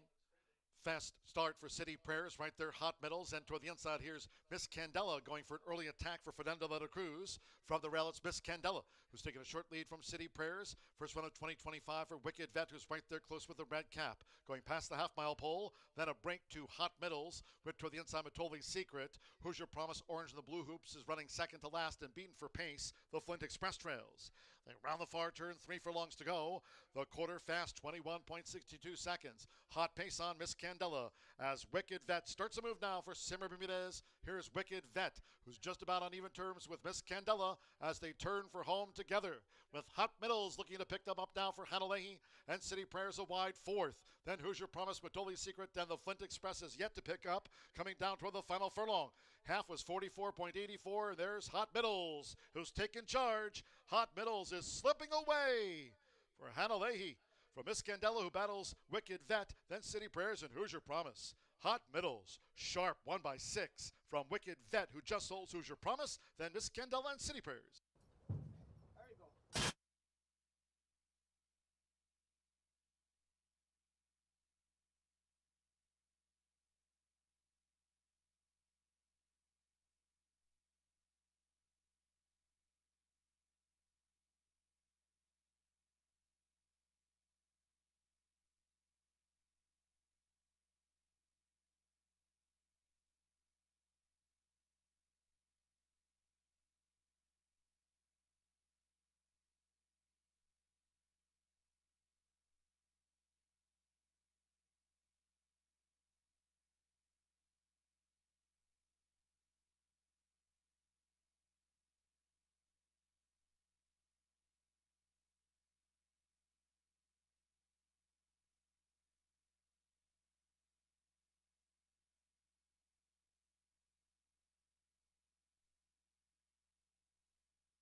Tell us about your Kentucky Derby mount.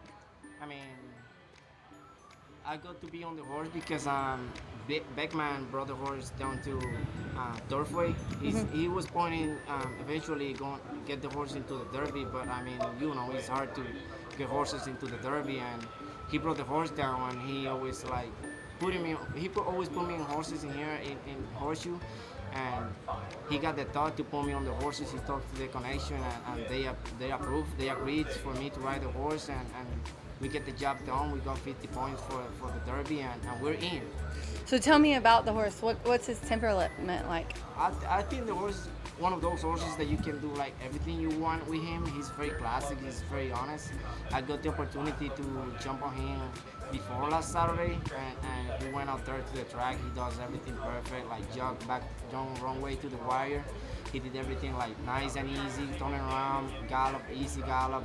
He didn't feel that strong going into the pole, but as soon as he started picking up the pace, I can feel like how much power he has, and that's all. I think he's a very talented horse. Well, we are rooting for you, and I'm going to be there working, and I just told you I will be in that winner's circle if you win, okay? I will. Because yep. If you see me trying to break in and they won't let me in, be like, Rachel! I know that blonde. I know that blonde, let her in. All right, well, good luck. Thank you.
We are 11 minutes to race 5 here at Horseshoe Indianapolis. Congratulations to Tiana and Hot Middles, won by many that last race.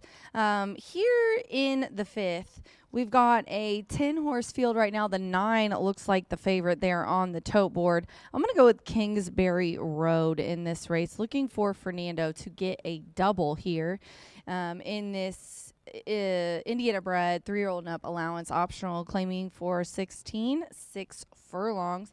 I swear, I'm feeling raindrops right now. I'm not even kidding, which is real. I am. Oh my gosh. I am going to go with the 3 here. Bob Gorham, 4-year-old gelding by Unbridled Express.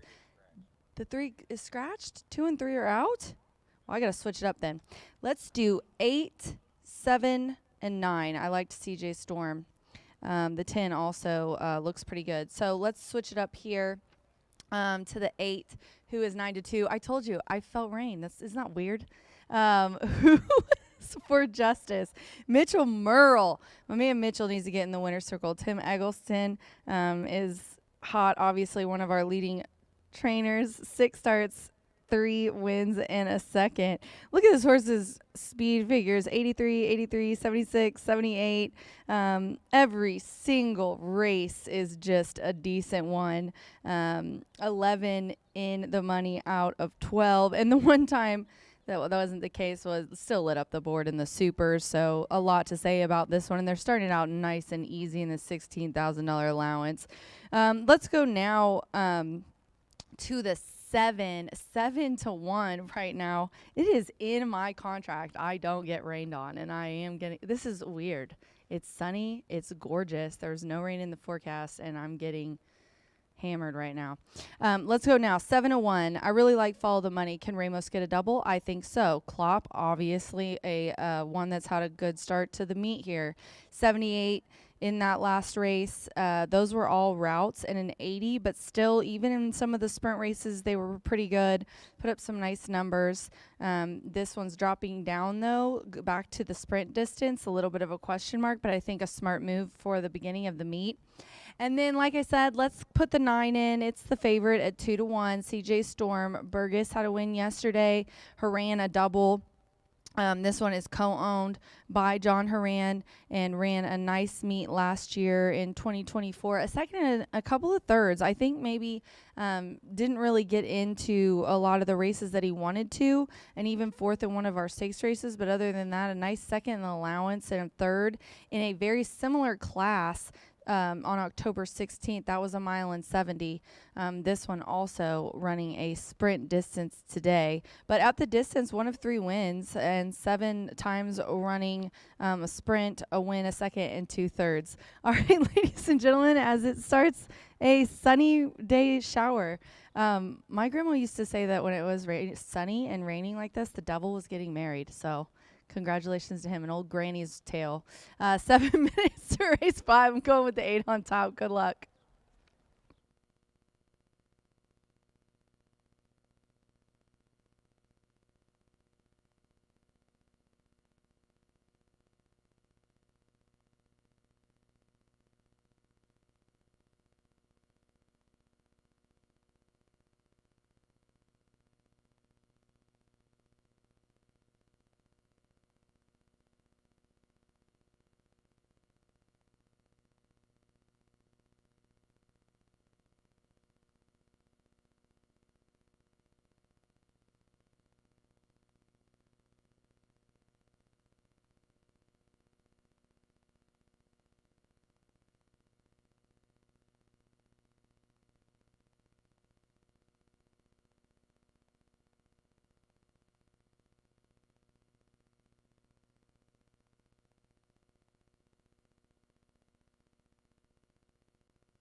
The horses call postward now for the 5th race. This race will be run at 6 furlongs, a field of 8. Scratch the 2, Me and Chili, and number 3, Kingsbury Road. Scratch the 2 and 3 from the race card. Exacta, Trifecta, Superfecta, Double Pick 3. Start of the $1 late pick 4, presented by Itoba. Fast track with 3 minutes to post time.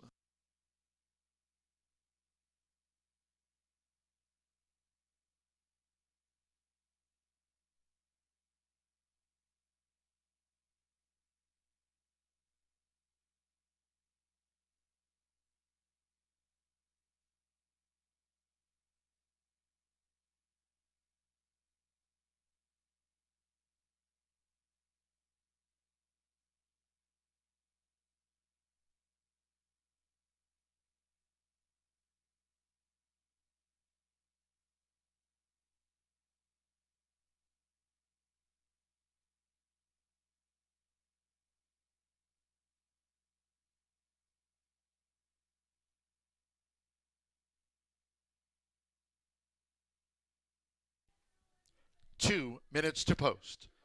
2 minutes.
We're now less than 1 minute away from post time. Start to the Itoba $1 late pick 4. Less than 1 minute.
The horses are approaching the starting gate.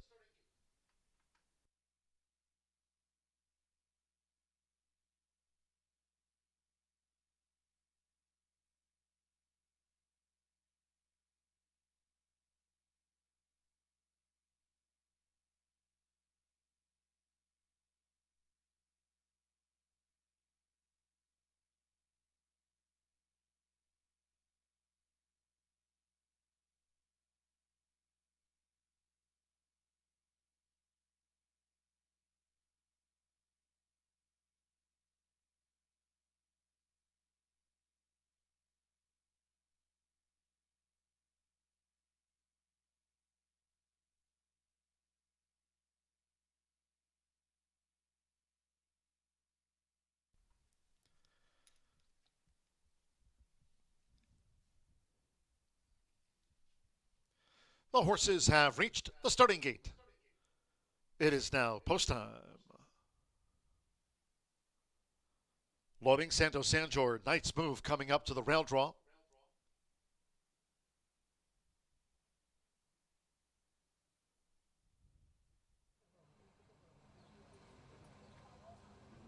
Now Follow the Money. Joe Ramos won the opener. Evan Roman with Rich Kingdom.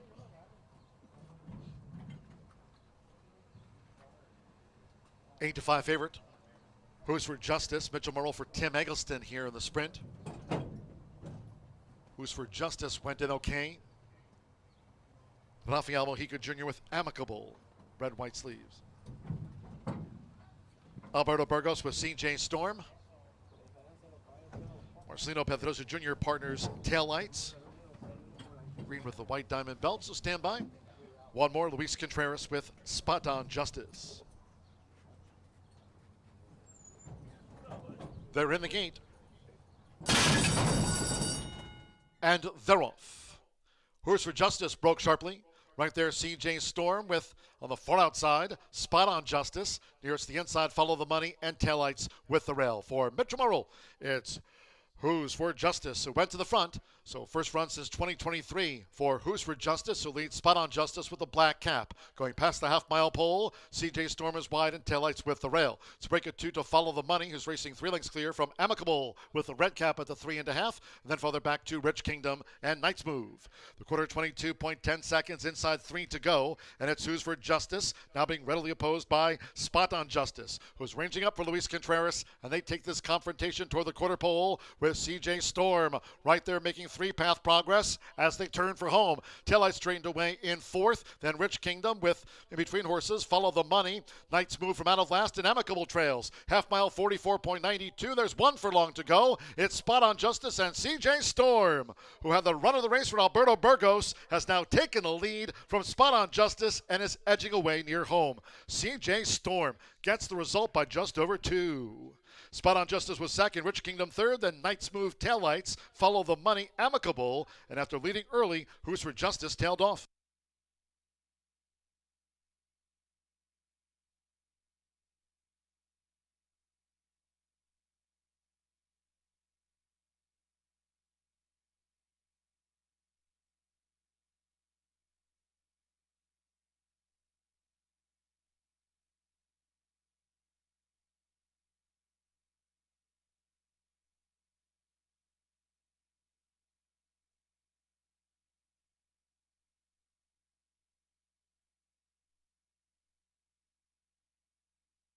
$109.96. 9-10-4, and then a photo for 4th. 9 CJ Storm. 7 to 5 first, 10 Spot on Justice. 17 to 1 second, 4 Rich Kingdom, 22 to 1 third. Knight's Move with a belated rally. Taillights and Follow the Money. They were next across the finish. 9-10-4, stand by for the judges' confirmation for the 4th horse. So 109.96, it's gone to CJ Storm. Alberto Burgos, another this season for John Herron's Herron Thoroughbreds at 7 to 5.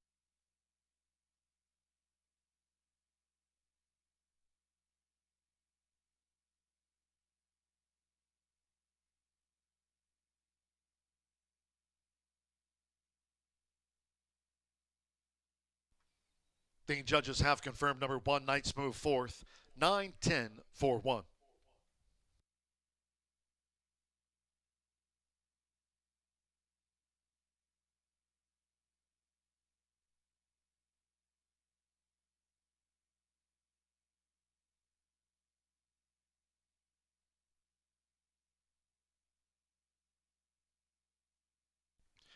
Stepping into the Murphy Trailer Sales winner's circle, number 9, CJ Storm with Alberto Burgos. CJ Storm is a 5-year-old. Dark Bear Brown Gelding, bred here in the Hoosier State by Storm's Eye, at a perfect list by Peaks and Valleys. Racing for trainer, John Hummins, Hammond Thoroughbreds, LLC, Janet Watt, and Charles Watt.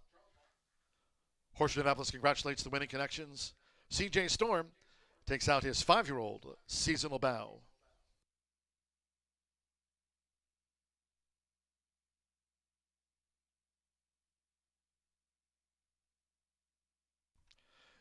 Race 5, official.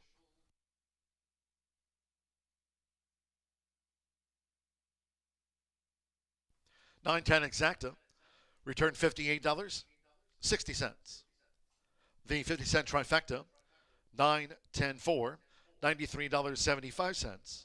9-9 double and even $14. Knights move fourth. The 10-cent superfecta, 9-10-4-1, paid $74.22. 50-cent pick 3, $14.35. The $1 early pick 4, 4-4, $188.50. The 50-cent early pick 5, after the low 11.99% takeout, pays on 5 of 5 for $180.80. 109.96 after race 5. In the 6th race, maiden 3-year-old mile. There are no program changes, all 9 run. Maiden mile, the next one, exacta trifecta superfecta. Our first 10-cent grand high 5.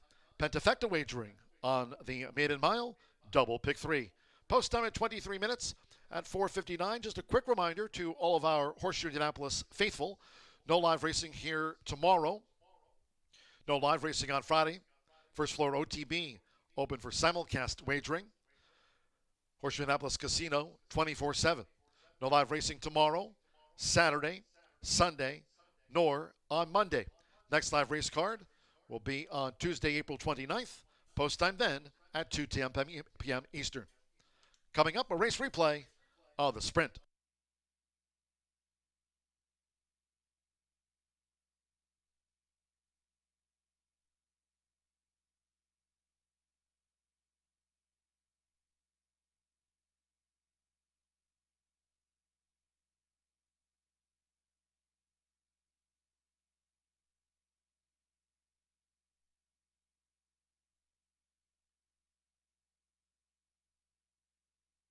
They're in the gate. And they're off. Horse for Justice broke sharply. Right there, CJ Storm with, on the far outside, Spot on Justice. Nearest the inside, Follow the Money, and Taillights with the rail. For Mitchell Murrell, it's Who's for Justice, who went to the front. So first run since 2023 for Who's for Justice, who leads Spot on Justice with a black cap. Going past the half-mile pole, CJ Storm is wide and Taillights with the rail. It's break it 2 to Follow the Money, who's racing 3 lengths clear from Amicable with the red cap at the 3.5. And then further back to Rich Kingdom and Knight's Move. The quarter 22.10 seconds, inside 3 to go, and it's Who's for Justice, now being readily opposed by Spot on Justice, who's ranging up for Luis Contreras, and they take this confrontation toward the quarter pole with CJ Storm right there making 3-path progress as they turn for home. Taillights straightened away in 4th, then Rich Kingdom with in between horses, Follow the Money. Knight's Move from out of last and Amicable trails. Half mile 44.92, there's 1 furlong to go. It's Spot on Justice and CJ Storm, who had the run of the race for Alberto Burgos, has now taken the lead from Spot on Justice and is edging away near home. CJ Storm gets the result by just over 2. Spot on Justice was second, Rich Kingdom third, then Knight's Move, Taillights, Follow the Money, Amicable. They're in the gate.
Louis, tell us where you've been previously to coming to Horseshoe Indianapolis.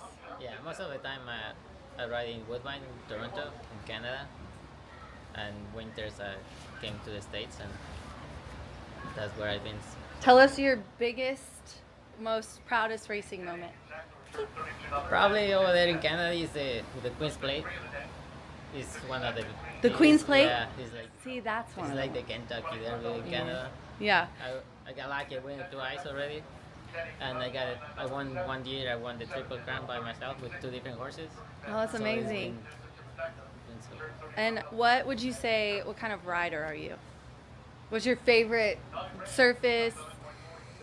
Oh, I kind of like there.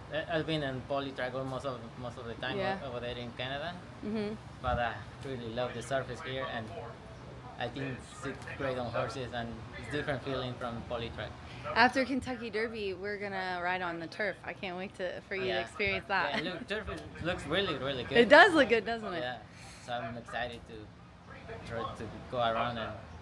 Well, we're happy that you're here in Indiana. Thank you so much. Good luck. Thanks.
Welcome back down to the paddock. Well, Rachel has made her way inside in line with her contract that she does not get rained on. Despite no clouds, the rain is gone.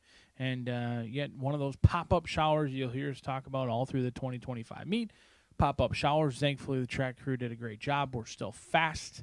Not on that turf course yet, but the rain has moved along 1 mile, only a handful of 1 mile races thus far, and brings us a field of 9 3-year-olds, all looking for their first career victory, a talented group, 2 Brad Cox trainees. And I'm going to go with what is likely to be the longer of the two. There's 2 Jeff Greenhill trainees as well. I'd be remiss to not mention both trainers, and Cox and Green Hill as well. But I like what I've seen from Winning Campaign. Now, this is a horse they paid $350,000 for. Debuted late last year at Oaklawn Park in a 1-mile race. Didn't take any action at all. In fact, was chilly on the board. Went off at almost 9-1 and never got into that race. Was off a step slow and didn't really run. I've liked the workouts that I've seen. I've been fortunate to watch quite a few workouts of Winning Campaign. I think this horse is trending in the right direction. Has been working out consistently as well and winning most works that I've been able to see. But was entered to run at the fairgrounds. Now, it was a unique spot, never left Oaklawn Park, so I'm not sure if they were ever actually going to run, but was listed as a veterinarian scratch, entered in the fairgrounds, and that was a maiden claiming $30,000. So I'm not sure if they were ever going to go there or not, but did miss that race. That was at the maiden claiming ranks, comes back in a protected position in here, gets Lasix for the first time, which could improve, but could not be any colder on the board right now. 12-1 off that 6-1 morning line. Marcelino Pedroza Jr. going to be calling the shots in here. The first Brad Cox runner of the meet. He's winning at 27% across the nation. He certainly knows his way towards the winner's circle, and I am hopeful that my fellow Italian, Mr. Giannini, can get the job done and get his photo taken when it's all said and done, especially if we stay anywhere near that 12-1 price. But the 4 is taking all of the love right now, and it's Brother Kenny.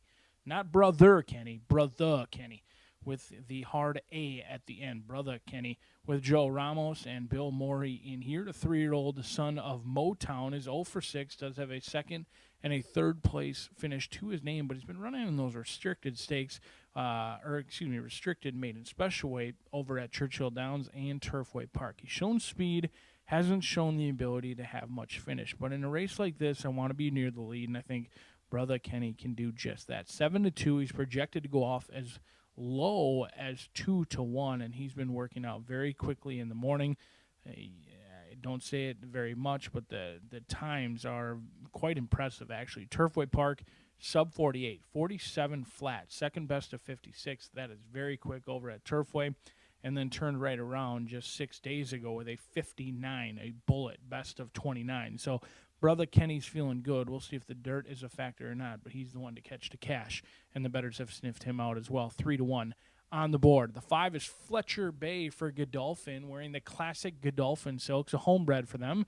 3-year-old son of Speightstown has 3 tries on the synthetic. And if maybe you believe this horse simply did not like the synthetic, running in big fields, the synthetic, whatever not, I think Fletcher Bay is a value player in here. Currently 8-1, projected to go off right at that morning line. A great morning line set by our morning lines odds maker in here. And a horse who likely has stamina. I don't think stamina is going to be an issue. Maybe the synthetic is just not this horse's preferred surface. Never got bet throughout any of those starts. Went off at nearly 20-1 in each and every start, so it's no surprise they're not getting much love early on. However, I do expect the money to come in on Fletcher Bay. Anything Godolphin sends out usually is value if it's anywhere near or above 7-2. But all of the money has come in on the first-time starter Globalist, a 3-year-old son of Global Campaign, who drew $300,000 at the Keeneland sale. And frankly, if this horse wins, so be it. Fernando de la Cruz, nobody's been hotter than him. He's got multiple wins already. In fact, I believe 5, if not 6 by now. He's winning at 26%. Brad Cox sends his firster out as well. But I think this horse has been getting outworked. Now, Invictus, the horse they've been working with, did come back to absolutely crush at Keeneland. So it's hard to tell when you've been getting your heart ripped out, but by a good, likely soon-to-be stakes runner. I just don't like when a first-time starter is getting beat and not showing much fight, even though they are running against what could be a monster. A talented group of 3-year-old boys all looking for their first career victory. The talented riders getting the leg up. We'll find out if they follow their instructions or not 6 minutes from now.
The horses coming onto the track now for the 6th race.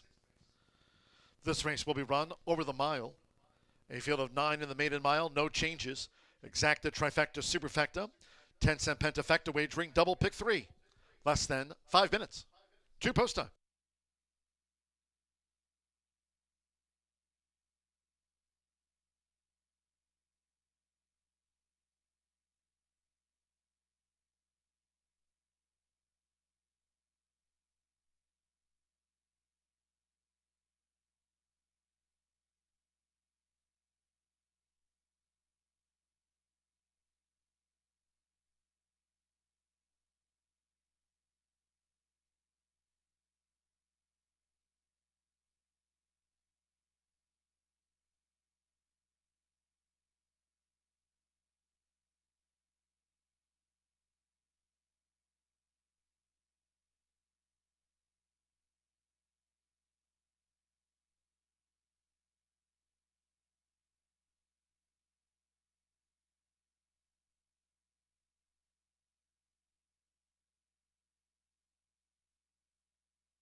Now 2 minutes to post time.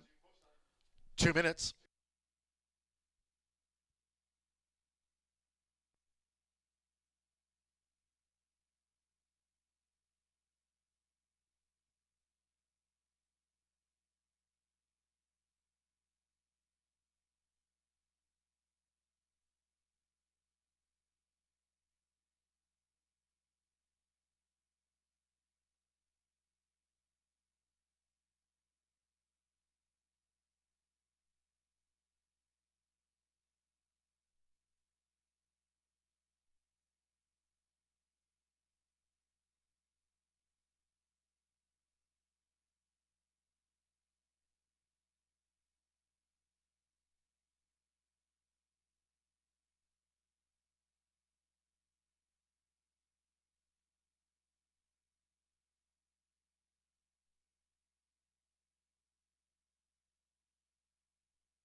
Less than 1 minute to post time.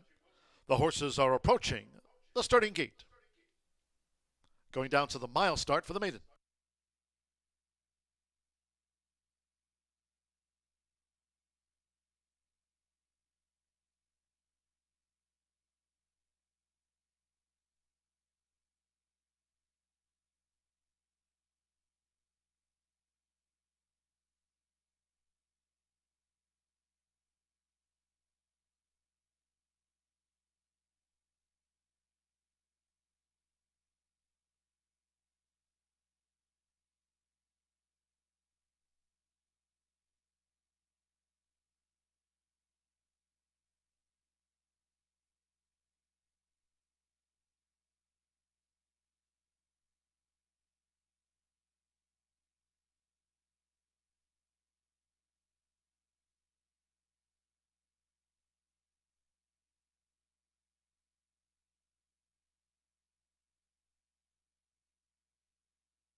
The horses have reached the starting gate. It is now post time. Andres Calleja with Fletcher Bay, the first 3-year-old coming up. Fletcher Bay in the royal blue. Luis Contreras with Overproof. Joseph Romero and That's My Story into the gate.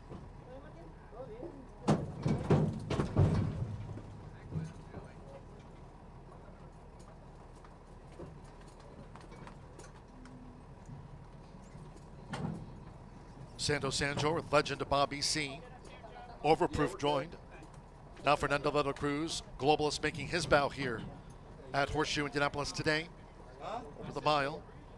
Rafael Mojica Jr. with the gray Wilding Lane. Marcelino Pedroza Jr. with Winning Campaign, like Globalist both for Brad Cox here. And the maiden over the mile. Joe Ramos with Brother Kenny. 2-1 favorite. So the Motown Brother Kenny. One more Escobar Real with Weekend Reveille.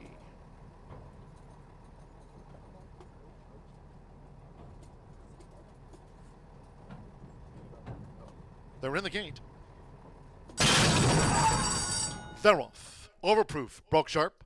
There's Weekend Reveille with an early bid, and right there, and That's My Story as they enter the first turn. And between horses, Fletcher Bay is also prominent in the Godolphin Blue. So it's Overproof who leads up the near side for Luis Contreras at the 6.5. Right there is Brother Kenny with the front runner as they go to the back of the track. Fletcher Bay, and toward the inside, the first-time starter Globalist is now racing a joint third upon settling with And That's My Story in the green cap. It's a break of 2 to Wilding Lane, nearest the inside Winning Campaign. Farther back to Weekend Reveille, who's second to last, Legend of Bobby C. trails. The first 2 of 8 furlongs in 24.46 seconds. It is Brother Kenny, and toward the inside, Overproof. Joint leaders here in the maiden mile, making this run toward the half-mile pole. Nearest the inside is Globalist with Fletcher Bay in between horses, and That's My Story is racing a wide 5th. Weekend Winning Campaign looks to draw in some 7 lengths off these leaders. After Winning Campaign, farther back there to Wilding Lane with nearest the inside, Weekend Reveille, and finally Legend of Bobby C. remains the back marker. Half-mile 47.46. Brother Kenny has taken the lead for Joe Ramos coming toward the quarter pole. It's Brother Kenny going for the top of the stretch. From on the outside, Globalist now with this bid. Here's the inside, Overproof led, but has dropped back, and Winning Campaign comes charging up the rail with a run. 3/4, 1 minute 11.46 seconds. It's Brother Kenny. On the outside is Globalist. Head toward the inside. Winning Campaign as they come inside the final furlong. And here's Globalist now for Fernando de la Cruz. And it is Globalist and Brother Kenny. And they take this battle all the way down to the line. Brother Kenny. Brother Kenny has prevailed from Globalist, who is second best on debut. Winning Campaign third, then a gap away to Legend of Bobby C. and Fletcher Bay. They were next across the finish.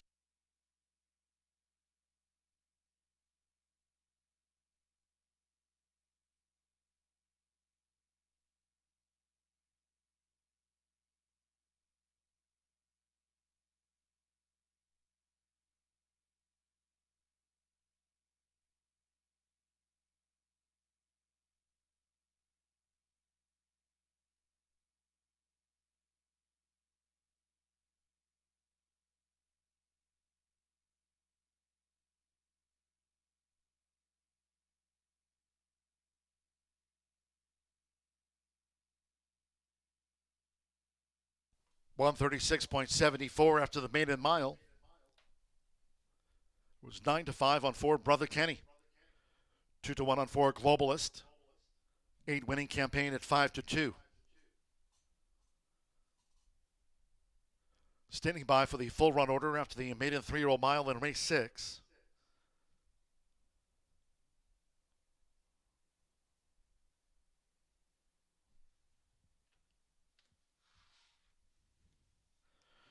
Brother Kenny, Joe Ramos. Another on the card. Here on Brother Kenny at 9-5.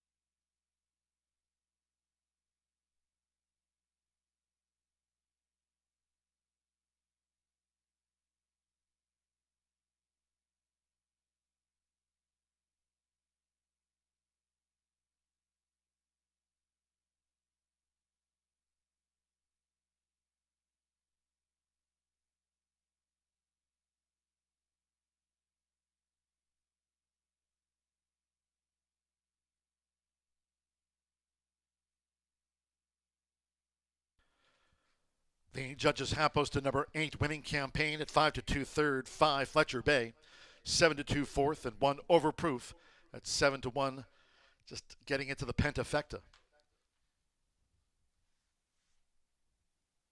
4-2, 8-5-1.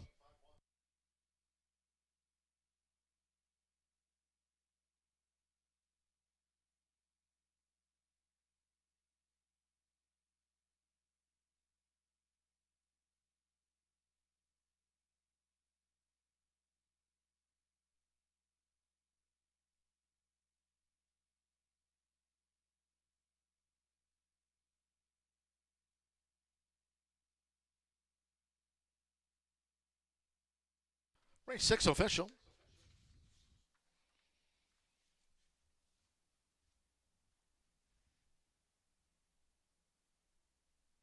After posting a Wednesday riding double, 2 on the card today for Joe Ramos.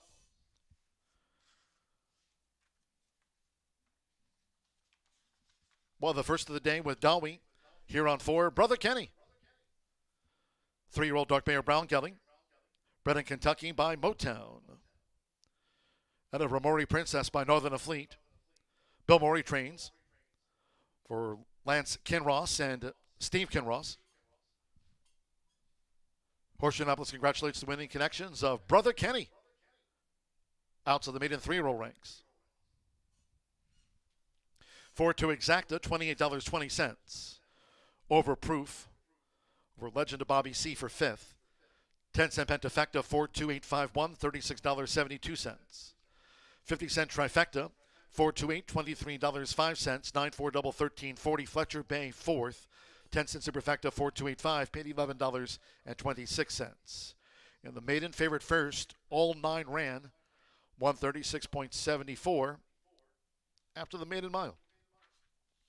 Race 7, back to a sprint. And in the 7th race, scratch the also eligible 13 Texas Free. Scratch the AE number 13. No rider changes. 6 Fates to the Future, a pound over. The program weight makes it there now 119 corrected. Exacta Trifecta Superfecta, 10-cent Pentafecta. Double start of our final pick 3 of the day. Post time in 20 minutes. At the bottom of the hour.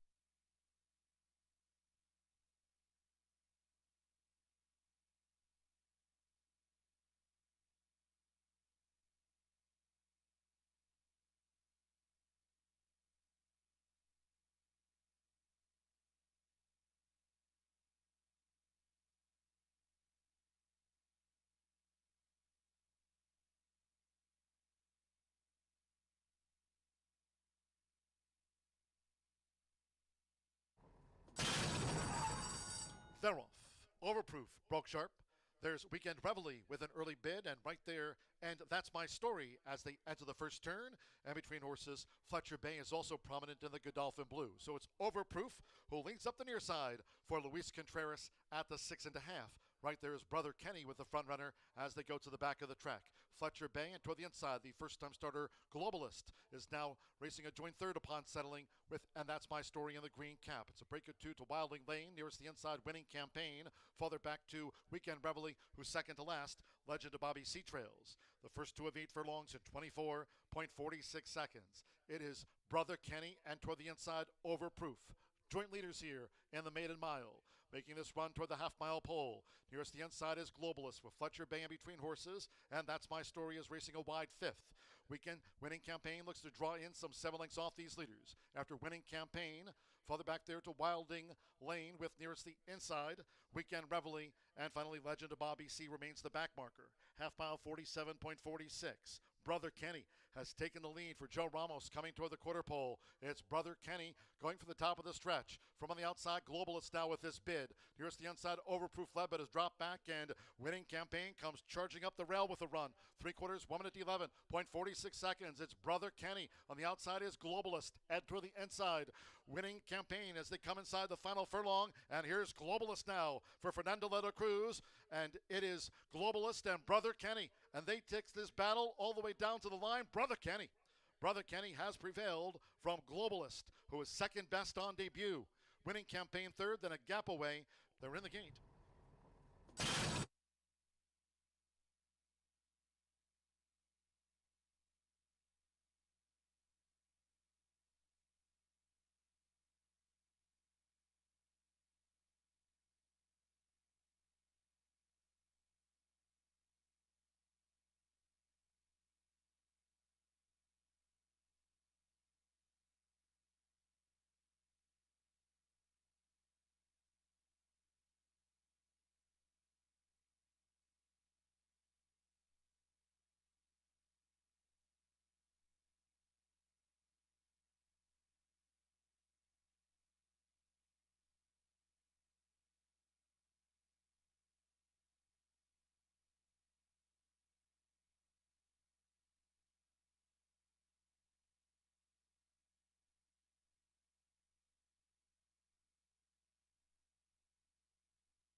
9 minutes to race 7 here at Horseshoe Indianapolis, and the little shower has stopped. It's a beautiful day, and let's see if we can't pick some winners here. 7-2 on the 4, which was my top selection. Fantastic Vow is a first-time gelding angle. Sammy B is aboard for Aaron West, a 4-year-old gelding who's making his first start of 2025. 2024 wasn't too bad, 4 of 7, and was pretty consistently in the money. The speed figures as well were top notch. A 78 in that last race, put up a 79 on July 29th, winning by a couple lengths and a claiming for 15. Those last 2 races in the allowance are very similar, as we are running a 3-year-old and up Indiana bred allowance here at 5.5. This horse, I think, fits in here perfectly. Very interesting. They gelded him now, but definitely likes the distance. Out of 4 times that this horse has ran, 5.5, 2 wins, and a third out of 4. So I'm going to go with Fantastic Vow and see if we can't get Sammy his first win on the card. Then I'm going to go to the 11 here, and it is 12-1 right now. Chisel. Can Joe Ramos get a double? I believe he's got a shot. Klopp, obviously a high percentage trainer, but his off the layoff stats, 18%. This horse obviously had the winner off, as most of the horses in this field have. The works look good as well. April 8th sharp, April 15th as well. A very sharp work, 3-4 longs, 36 breezing.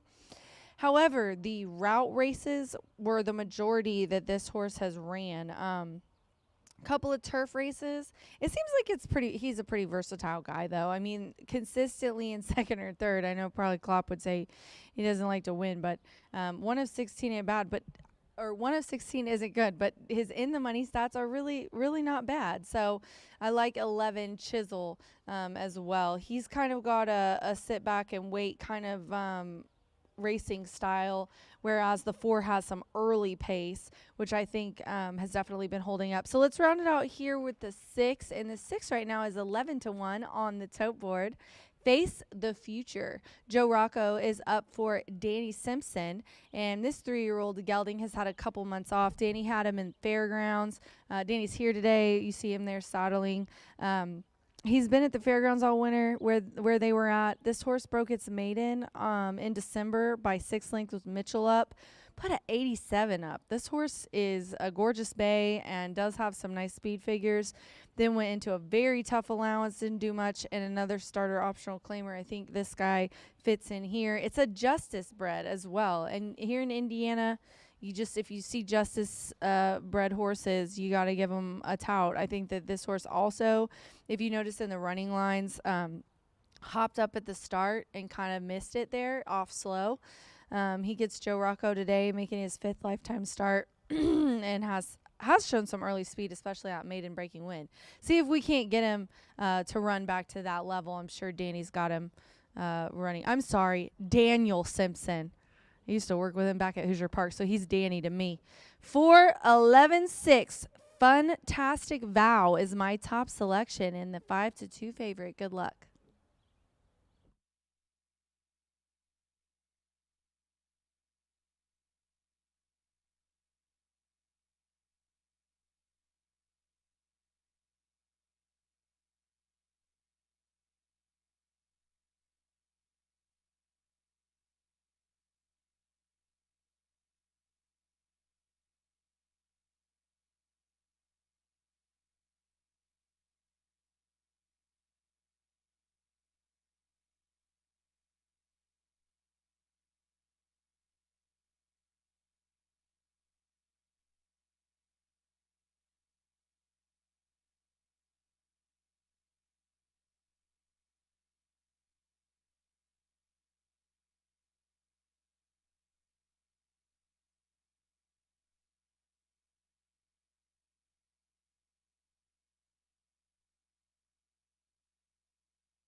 The horses coming onto the track now for the 7th race.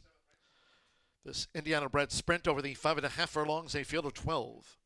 Scratch the also eligible 13 Texas Free. Scratch the AE number 13. Number 6 Face the Future, a pound over the program weight.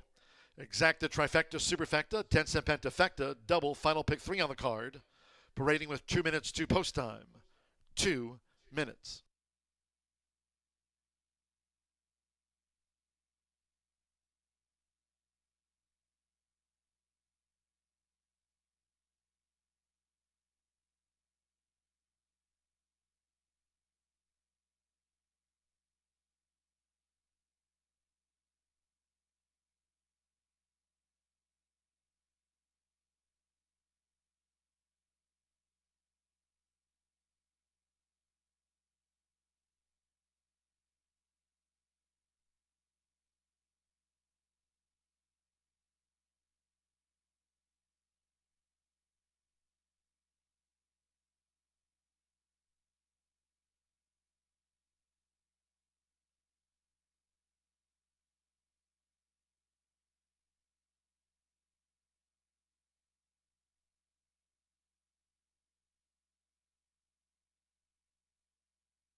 We're not less than 1 minute away from post time for the state bred sprint.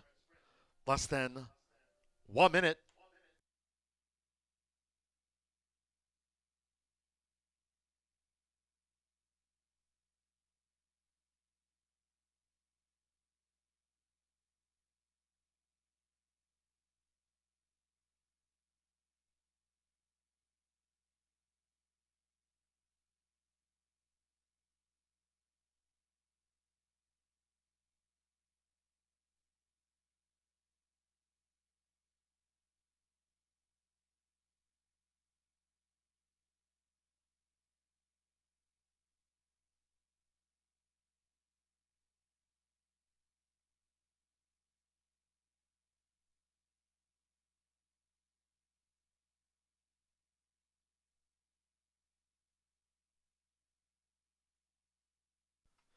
The horses are approaching the starting gate.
Arriving at the gate, it is now post time. You're Fired was first in. On board goes Andres Aloa with You're Fired. Riding Prescott, Gem and Justice. Oscar Villarreal with Adios Ashwood drew 7. Riding here for the State Bred Sprint. Fernando de la Cruz with Stranger's Church coming up. Marcelino Pedrosa Jr. with Jenny's Beignet.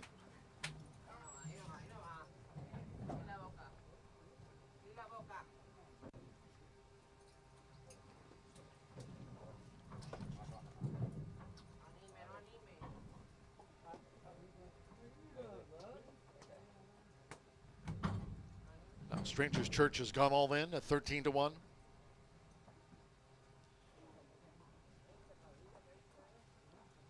Mitchell Merle with Tap, Tap, Tap It In went into the gate. Chisel, Joe Ramos with a couple of wins on the card. Chisel went in well. Sammy Bermudez with Fantastic Vow.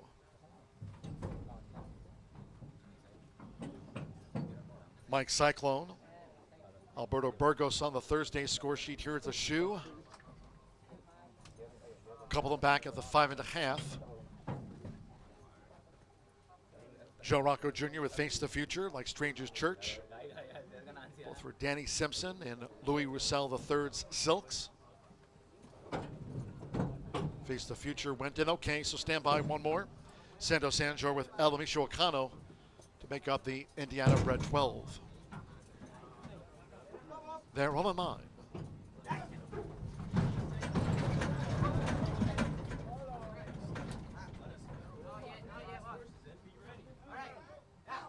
Ready.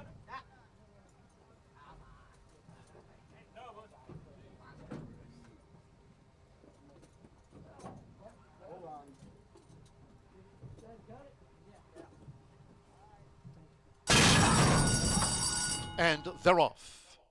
And a fast start for Stranger's Church. Right there is Gem and Justice to the early attack. Gem and Justice.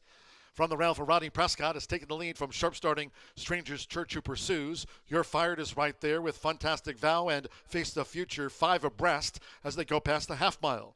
Then Tap, Tap, Tapping in, looking for position toward the inside parts of the track. Keldorf Fields there at the 3.5. Jenny's Beignet with El Micho Ocano. Mike Cyclone is next with Infinity's Warrior, Chisel, and Adios Ashwood. Trails the Dashing Dozen, the quarter 21.70 seconds. So fast pace on, and here's Fantastic Vow. Starting this bid, it's Fantastic Vow for Sammy Bermudez. With toward the inside, Gem and Justice, who tries to rally on. Here come the Hoosiers. Tap, tap, tapping in, straightened away in third toward the inside with Jenny's Beignet, Stranger's Church, and El Micho Ocano. Then Face the Future, Infinity's Warrior, and Adios Ashwood. Past the 8th pole, it's Gem and Justice with Fantastic Vow, who just has the advantage for Sammy Bermudez and is pulling clear now. Fantastic Vow. A Fantastic Vow victory by 3. El Micho Ocano gained second, and then Gem and Justice with Tap, Tap, Tapping in. Adios Ashwood had late interest, along with Jenny's Beignet. Then Mike's Cyclone Infinity's Warrior was among those next across the finish.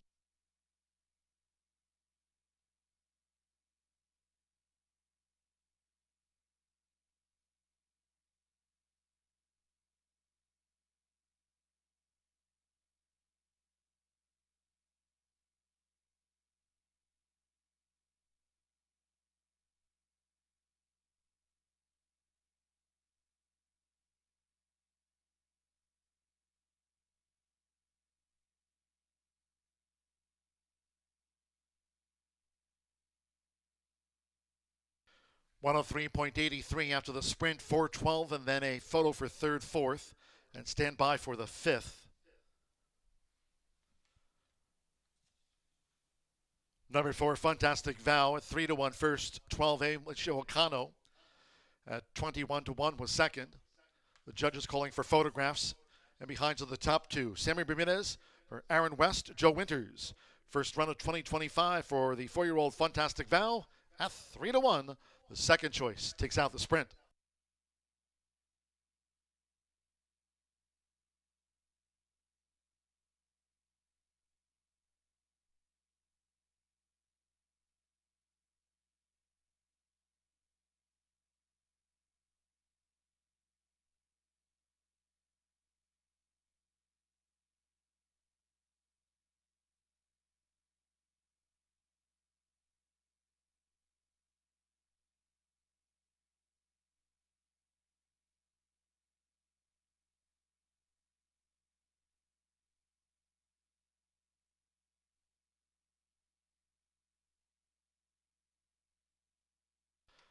The judges have posted number 1, Jammin' Justice at 8-1 third.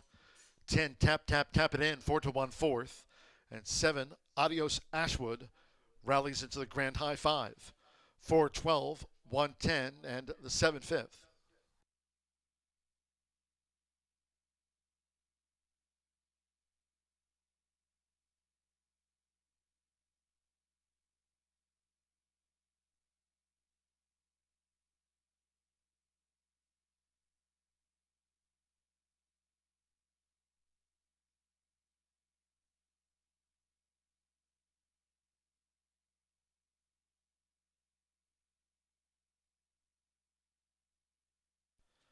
Returning to the Murphy Trailer Sales winner circle, the 4, Fantastic Vow with Sammy Bermudez. Fantastic Vow is a 4-year-old Gray Roan Gelding, bred here in the Hoosier State by Fantastic. The Twin Vows by Broken Vow. Aaron M. West trains for Joe Winters. Horseshoe Indianapolis congratulates the winning connections. Fantastic Vow back for his 4-year-old campaign with a victory. It's official.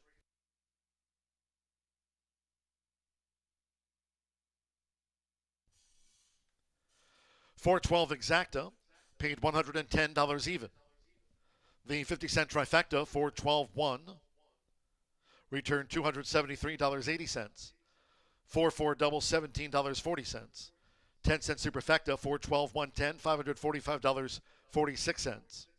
Pick 3, $13.25, with Adios Ashwood 5th. The 10-cent pentafecta, $412.110.7, returned $1,144.76 for the grand high 5. 12 ran, 103.83 after the running of race 7. Still 2 to go. Race 8 is our next port of call. Maiden Phillies Sprint, 19 minutes away. Scratch number 7, My Little Gypsy Girl.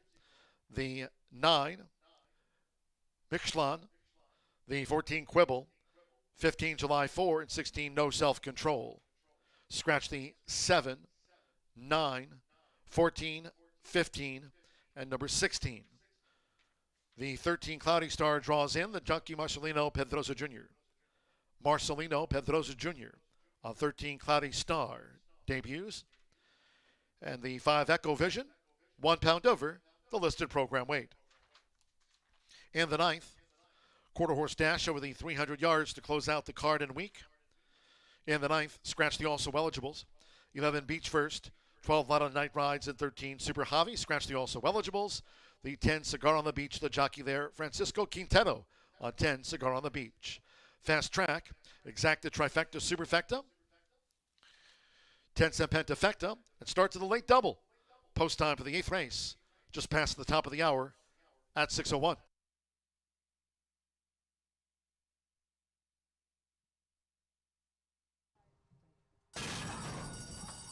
And they're off.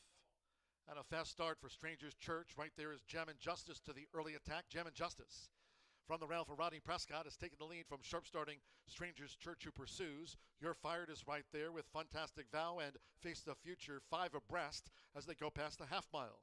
Then Tap Tap Tapping in, looking for position toward the inside parts of the track. Keldorf feels there at the 3.5. Jennings Beignet with El Micho Okano. Mike Cyclone is next with Infinity's Warrior, Chisel, and Adios Ashwood. Trails the Dashing Dozen, the quarter 21.70 seconds. So fast pace on, and here's Fantastic Vow. Starting this bid, it's Fantastic Vow for Sammy Bermudez. With toward the inside, Jam and Justice, who tries to rally on. Here come the Hoosiers. Tapping in, straightened away in third toward the inside with Jennings Beignet, Strangers Church, and El Micho Okano. Then face the future, Infinity's Warrior and Adios Ashwood. Past the eighth pole, it's Gem and Justice with Fantastic Vow, who just has the advantage for Sammy Bermudez and is pulling clear now. Fantastic Vow. A Fantastic Vow victory by 3. El Micho Okano gained second, and then Gem and Justice with tapping in. Adios Ashwood had lead.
11 minutes to race 8 here at Horseshoe Indianapolis, and we have a Indiana bred 3-year-old main special weight, 5.5 furlongs. The changes are as follows. The 7 is out. The 9, Marcelino Pedroza rides the 13 Cloudy Star, who draws in 14, 15, 16 are out. The 2 right now is the favorite. I'm going with the 10. The 10 is 5-2. This is a tough race, but I'm going to go with Jordan's Deal. Santos Sanger is aboard for Tim Eggleston, high percentage trainers. Santos had a nice few rides in the first few days of the meet. This one ran at the very end of the 2024 year last year and ended up second in a maiden special weight at 5.5 furlongs. Today we're going the same distance, and it was a full 12-horse field and kind of got clear, but then fell back a little bit.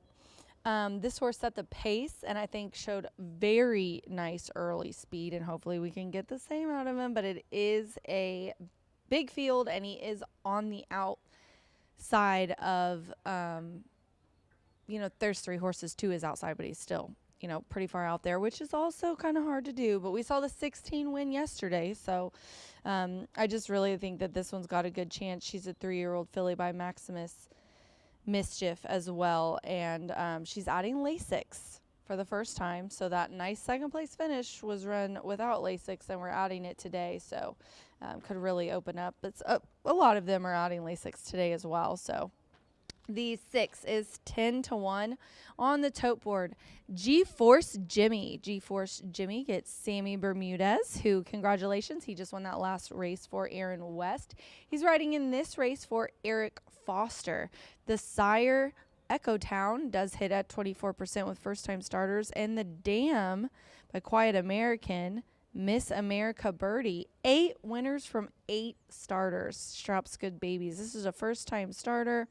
Joe Romero is up, been working at Keeneland. Turfway from the gate. Turfway on March 8th as well from the gate.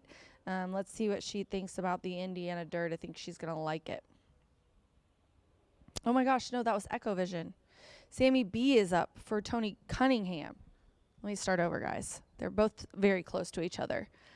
The breeding on 5 is what I was talking about. But the 6, 3-year-old filly by Jimmy Creed, she actually had an even 4th place finish and was well bet after an awkward start and had first-time Lasix. Sorry about that, guys. Catches a fast track today. Now, Echo Vision, let's switch over to her, who I was just talking about. She's 12-1 right now on the tote board. And Echo Vision with Joe Romero for Eric Foster is a 3-year-old filly. I just told you Echo Town hits at 24%. Now, with first-time starters, like I said, you have to look at the work pattern. A couple of the gate works were on the all-weather track at Turfway, but did work on the dirt at Keeneland.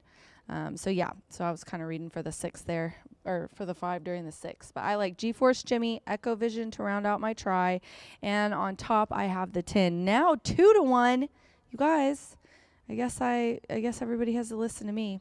7 minutes to race 8 here at Horseshoe Indianapolis. Good luck.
The horses coming out to the track now for the 8th race. Maiden 3-year-old filly sprint at 5.5 furlongs with a field of 11. Scratch number 7, My Little Gypsy Girl. The 9, Mixlan.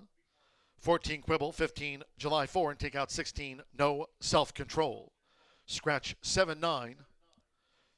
14, 15, and number 16. 13, Cloudy Star, the jockey Marcelino Pedroso Jr. on 13, Cloudy Star. 5, Echo Vision, 1 pound over the program weight. Exacta, Trifecta, Superfecta, Pentafecta, starts at the late double, and pass post time.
The horses are approaching the starting gate.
The horses have reached the starting gate.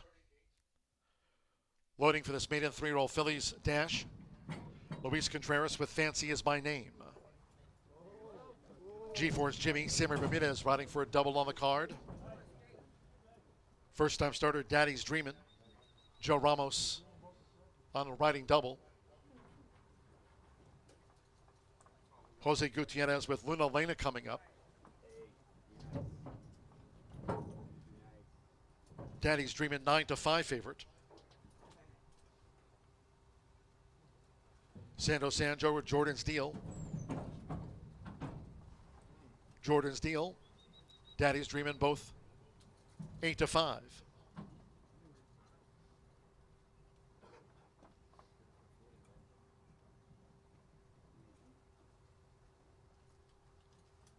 Now 3-2 on Jordan's Deal. Daddy's Dreamin' a bit reluctant to load. Now Daddy's Dreamin's gone all in. Like Jordan's Deal, both for Tim Eggleston. Fernando de la Cruz with Happy Match to post 3.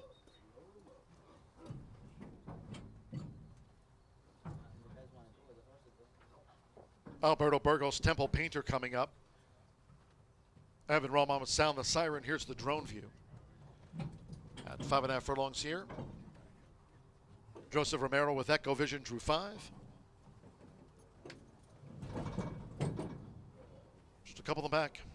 Oscar Villarreal with B. Swifty.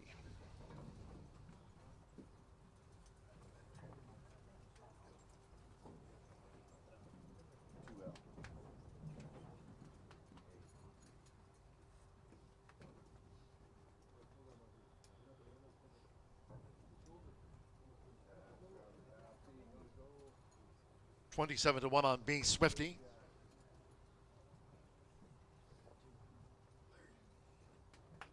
Jordan Steele now 6-5 favorite with 9-5 on the newcomer Daddy's Dreamin'.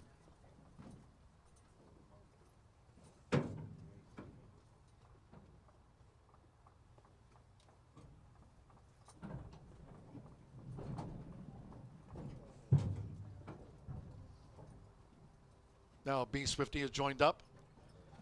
One more, Marcelino Pedrosa Jr. with Cloudy Star.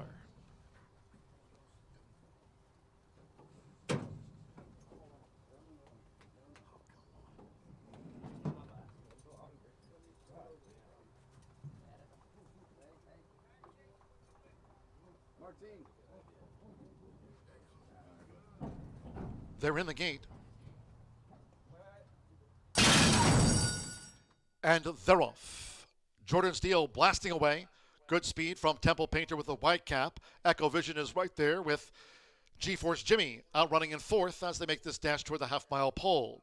And then on the outside, a bid by Cloudy Star with toward the inside. Fancy Is My Name as they head toward the far turn. Luna Lena in between horses. Then comes the first-time starter Daddy's Dreamin' with Sound the Alarm. Farther back in the field to Happy Match. As they round the far turn, it's Jordan's Deal. Takes them through a quarter in 22.23 seconds. Jordan's Deal leads coming toward the quarter pole from Temple Painter. With between horses, G-Force Jimmy, and on the outside is Cloudy Stars. They come toward the top of the stretch. Here's the inside Echo Vision with on the far outside as they straighten for home B. Swifty.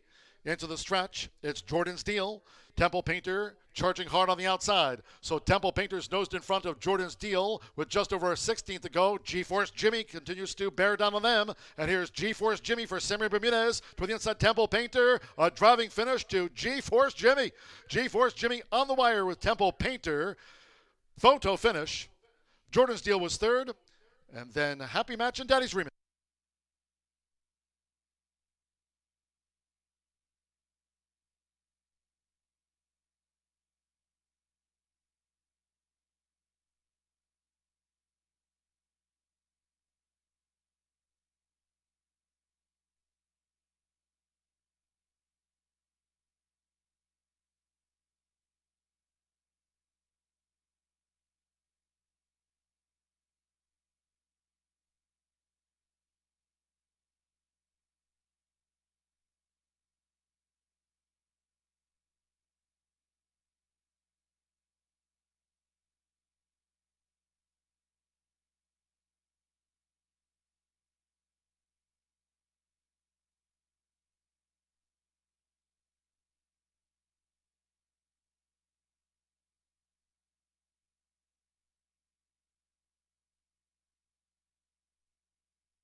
6:11, 10:32 after the maiden filly sprint.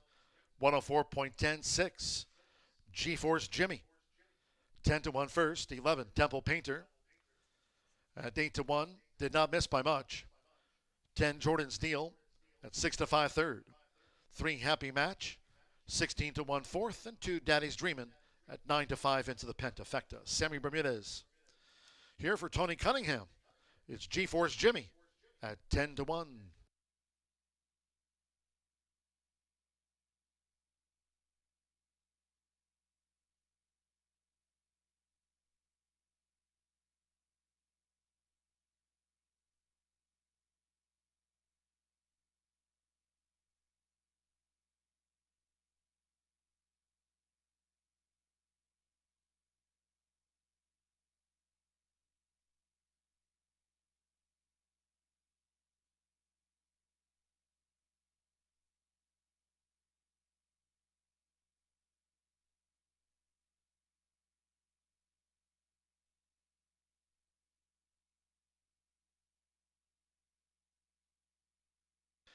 And the Murphy Trailer Sales Winner's Circle, the 6 G-Force Jimmy with Sammy Bermudez. G-Force Jimmy is a 3-year-old Chestnut filly by Jimmy Queed out of Ethel G by Uncle Mo. Brennan, Indiana. Tony Cunningham trains for breeder and owner Pamela Brinkley Hahn. Horseshoe Indianapolis congratulates the winning connections. G-Force Jimmy out to the maiden fillies ranks.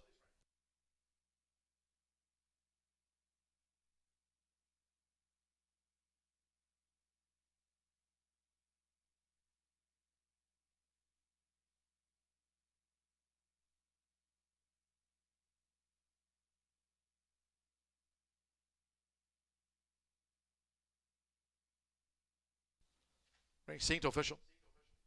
6:11 exacta paid $183.60.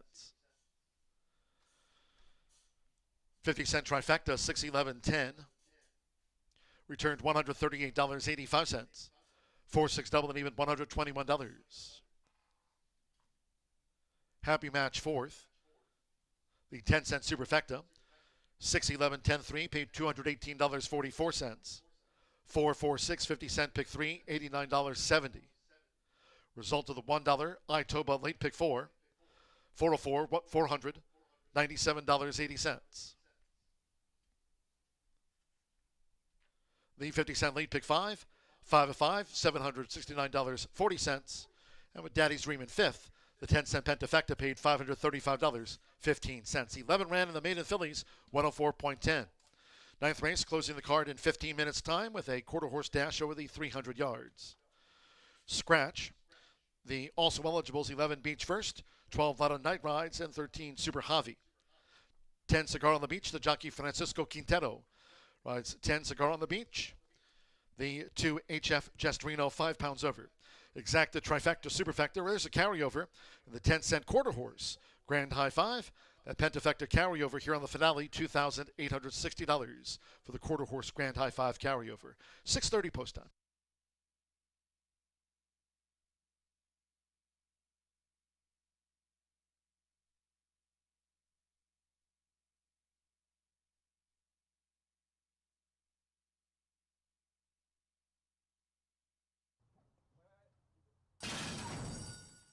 And they're off. Jordan's Deal blasting away. Good speed from Temple Painter with the white cap. Echo Vision is right there with G-Force Jimmy outrunning in fourth as they make this dash toward the half-mile pole. And then on the outside, a bid by Cloudy Star with toward the inside. Fancy Him's by name as they head toward the far turn. Luna Lena in between horses. Then comes the first-time starter Daddy's Dreamin' with Sound the Alarm. Farther back in the field to Happy Match. As they round the far turn, it's Jordan's Deal. Takes them through a quarter, 22.23 seconds. Jordan's Deal leads coming toward the quarter pole from Temple Painter. With between horses, G-Force Jimmy, and on the outside is Cloudy Stars. They come toward the top of the stretch. Here's the inside Echo Vision with on the far outside as they straighten for home, Be Swifty. Into the stretch, it's Jordan's Deal. Temple Painter charging hard on the outside. So Temple Painter's nosed in front of Jordan's Deal with just over a 16th to go. G-Force Jimmy continues to bear down on them. And here's G-Force Jimmy for Samuel Bermudez to the inside. Temple Painter, a driving finish to G-Force Jimmy. G-Force Jimmy on the wire with Temple Painter. Photo finish. Jordan.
right, well, we're going to preview the final race of the live racing week at Horseshoe Indianapolis. But first, I just wanted to make one point about the importance of a clean break in quarter horse racing.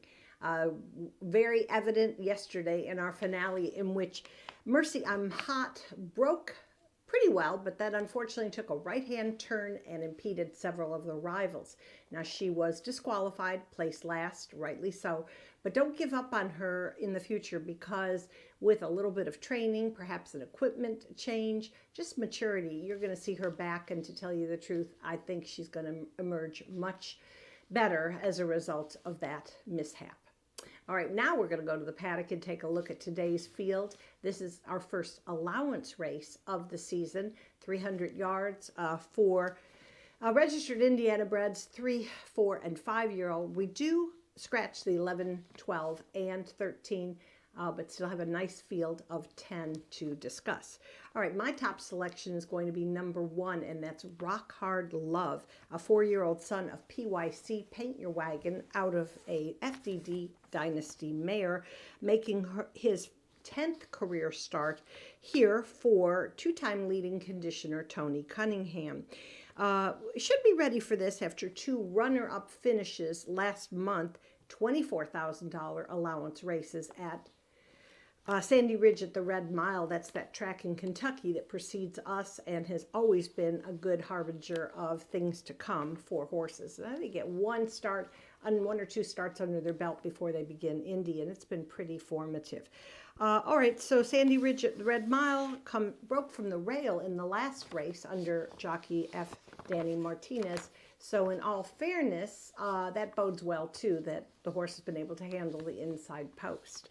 All right, let's talk about number 5, and that's CV Sky Kiss returns to action for last year's leading owner of the meet, and that's Campos Family Ventures, LLC. This is a horse that's a filly trained by Claudio Barazza, who has done exceptionally well here, and obviously bred by one of my favorite stallions, and that's Kiss My Hawks. Finished in the money in 4 starts last season with a maiden breaking victory on November 11th to close out the 3-year-old campaign. We haven't talked too much about Edgar Diaz. He won 32 races last year, was honored as champion quarter horse jockey, and he will reunite with this filly. He and Claudio Barazza teamed very well in the past, have no reason to think that it would be any different this year. All right, how about number 7, Apolitical Ocean? Plenty of pedigree upside. This is a 4-year-old daughter of champion Apolitical Jess out of a Corona Cartel mare, was bred by Duke Racing LLC, has made 15 starts at Horseshoe Indy, so obviously some good experience edge there. A regular pilot, Fernando Morin, is going to ride for trainer Guadalupe Arevalo. Boy, that trainer lit up the tote board yesterday, 42-1 long shot. Coronado's Jesse D. That was some kind of finish in yesterday's race. All right, one more to talk about, and that's number 2, and that would be HF Just Reno, the high earner in this field off a very consistent 2-year-old campaign in which he qualified for 3 futurities. That's very exceptional. First, the Gordon Mobley futurity, then the Stallion Service auction, and finished his campaign, sadly, with a really, really tough trip in the Miss Roxy Little futurity. Got kind of bumped out of the gate and lost all chances. But anyway, even qualifying for 3 is pretty darn good. Tim Eggleston trains this horse and, of course, had some exceptional experience in 2023 when he won all 3 major futurities with Redheaded Beach. She was incredible filly, super freak, as I like to call her, because she just never wanted to lose. But, you know, you get your once-in-a-lifetime horse, and we're going to see who it amounts to be this year. All right, we'll go 1572 in today's field, but there is a $2,800 carryover in our quarter horse Pentafecta. It's been paying huge, so you want to maybe make it play. It's 10-cent wager. If you do, I would recommend including number 8, HF Let It Go, on your ticket. It's a Jess Zoom filly. She just broke her maiden last October for trainer Natasha Perez. We'll We'll have Diego Bocanegra in the saddle, a good one to include on that winning ticket, okay? All right, well, good luck to all, and we will see you back here on Tuesday for much more live racing at Horseshoe Indianapolis.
Stepping onto the track for the ninth and final quarter horse allowance dash over the 300 yards. Fast track headwind. Scratch the also eligible 11 Beach First, 12 Lotto Night Rides, and 13 Super Javi. Scratch the AEs. 10 Cigar on the Beach, Francisco Quintero. On 10 Cigar on the Beach, Francisco Quintero. 2 HF Just Reno, 5 pounds over. Exacta, Trifecta, Superfecta. There's a carryover, the 10-cent quarter horse Pentafecta of $2,860. Fast track.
The horses are approaching the starting gate.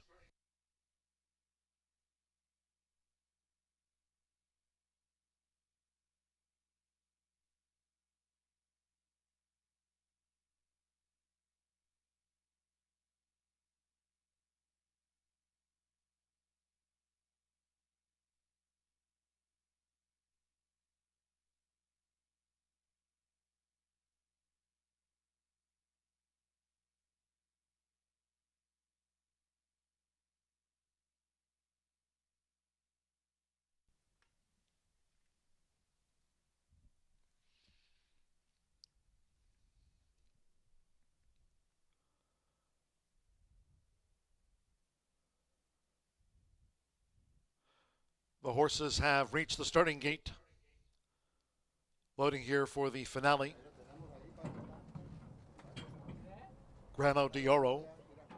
ER Crazy Secret uses the flipping halter.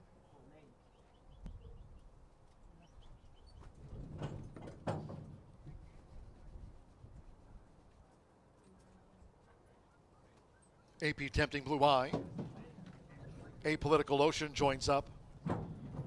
Danny Martinez with Rock Hard Love. Tony Cunningham going for a thoroughbred quarter horse double on the card. Rock Hard Love. HF Just Reno.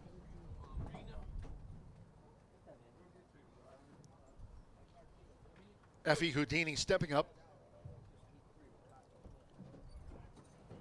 CV Sky Kiss. One more, Francisco Quintero with Cigar on the Beach.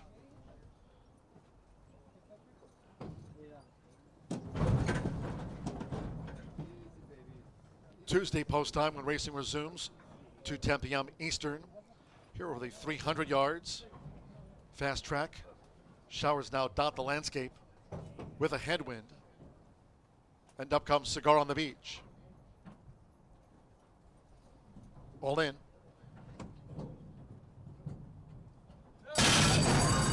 Off in the Thursday finale. Good start for Rock Hard Love, who dashes away past the 220 from HF Just Reno. Some crowding there as ER Crazy Secret clipped off of heels and stumbled. It is Rock Hard Love, charged by Cigar on the Beach. Rock Hard Love and Danny Martinez. Rock Hard Love has won it from Cigar on the Beach with HF Just Reno among those next.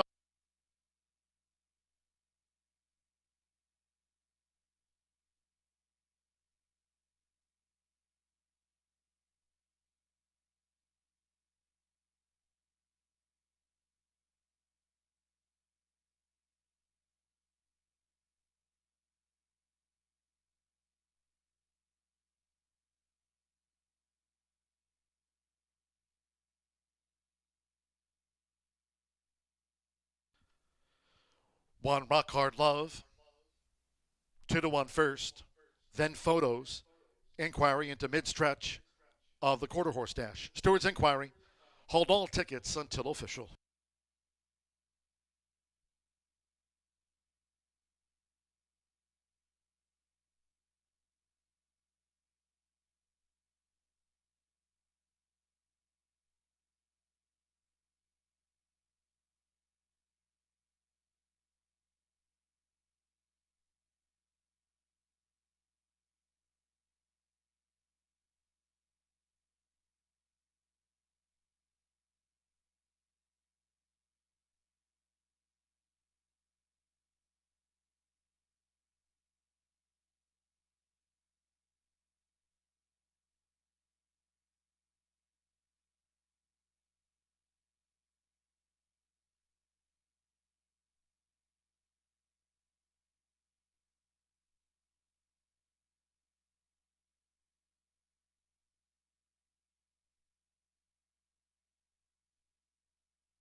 The judges have posted after a photograph number 10 Cigar on the Beach second, 2 HF Just Reno third, 7 Apolitical Ocean fourth, and the 8 HF Let It Go fifth. It's unofficial, 15.640 seconds. Fast track headwind, 110.278. Inquiry into the final 220 yards. And the Murphy Trailer Sales winner, Circle the One, Rock Hard Love with Danny Martinez. 4-year-old bake gelding by PYC Paint Your Wagon out of Rock Candy Dynasty by FDD Dynasty. Brendan, Indiana. Owned by Elizabeth Martinez. Tony Cunningham with the Thoroughbred Quarter Horse double on the card. Horseshoe Indianapolis congratulates the winning connections of Rock Hard Love. 15.640 seconds.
After the running of race 9, the stewards, upon their review, have made a disqualification.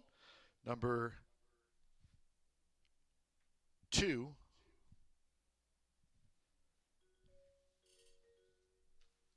stewards calling.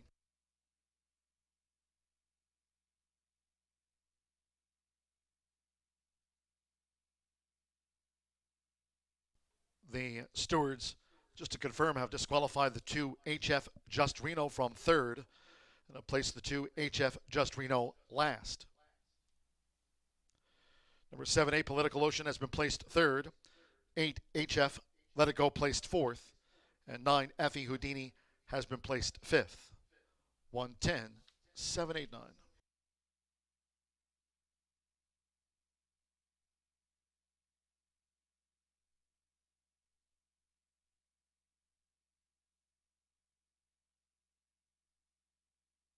Race 9 official.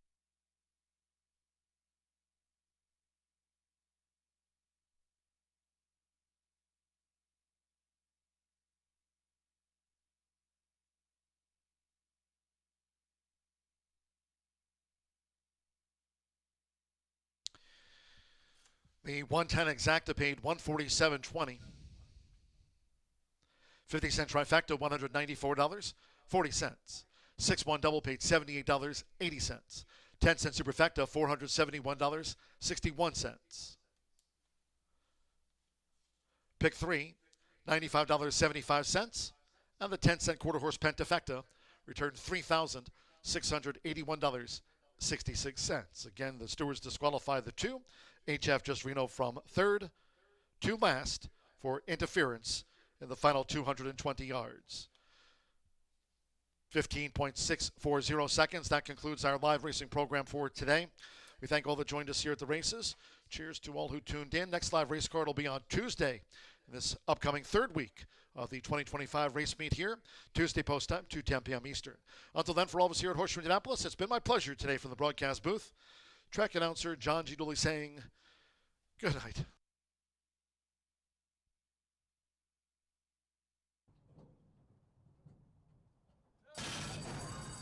Off in the Thursday finale. Good start for Rock Hard Love, who dashes away past the 220 from HF Just Reno. Some crowding there as ER Crazy Secret clipped off of heels and stumbled. It is Rock Hard Love and charged by Cigar on the Beach. Rock Hard Love and Danny Martinez. Rock Hard Love has won it from Cigar on the Beach with HF Just Reno among those next up.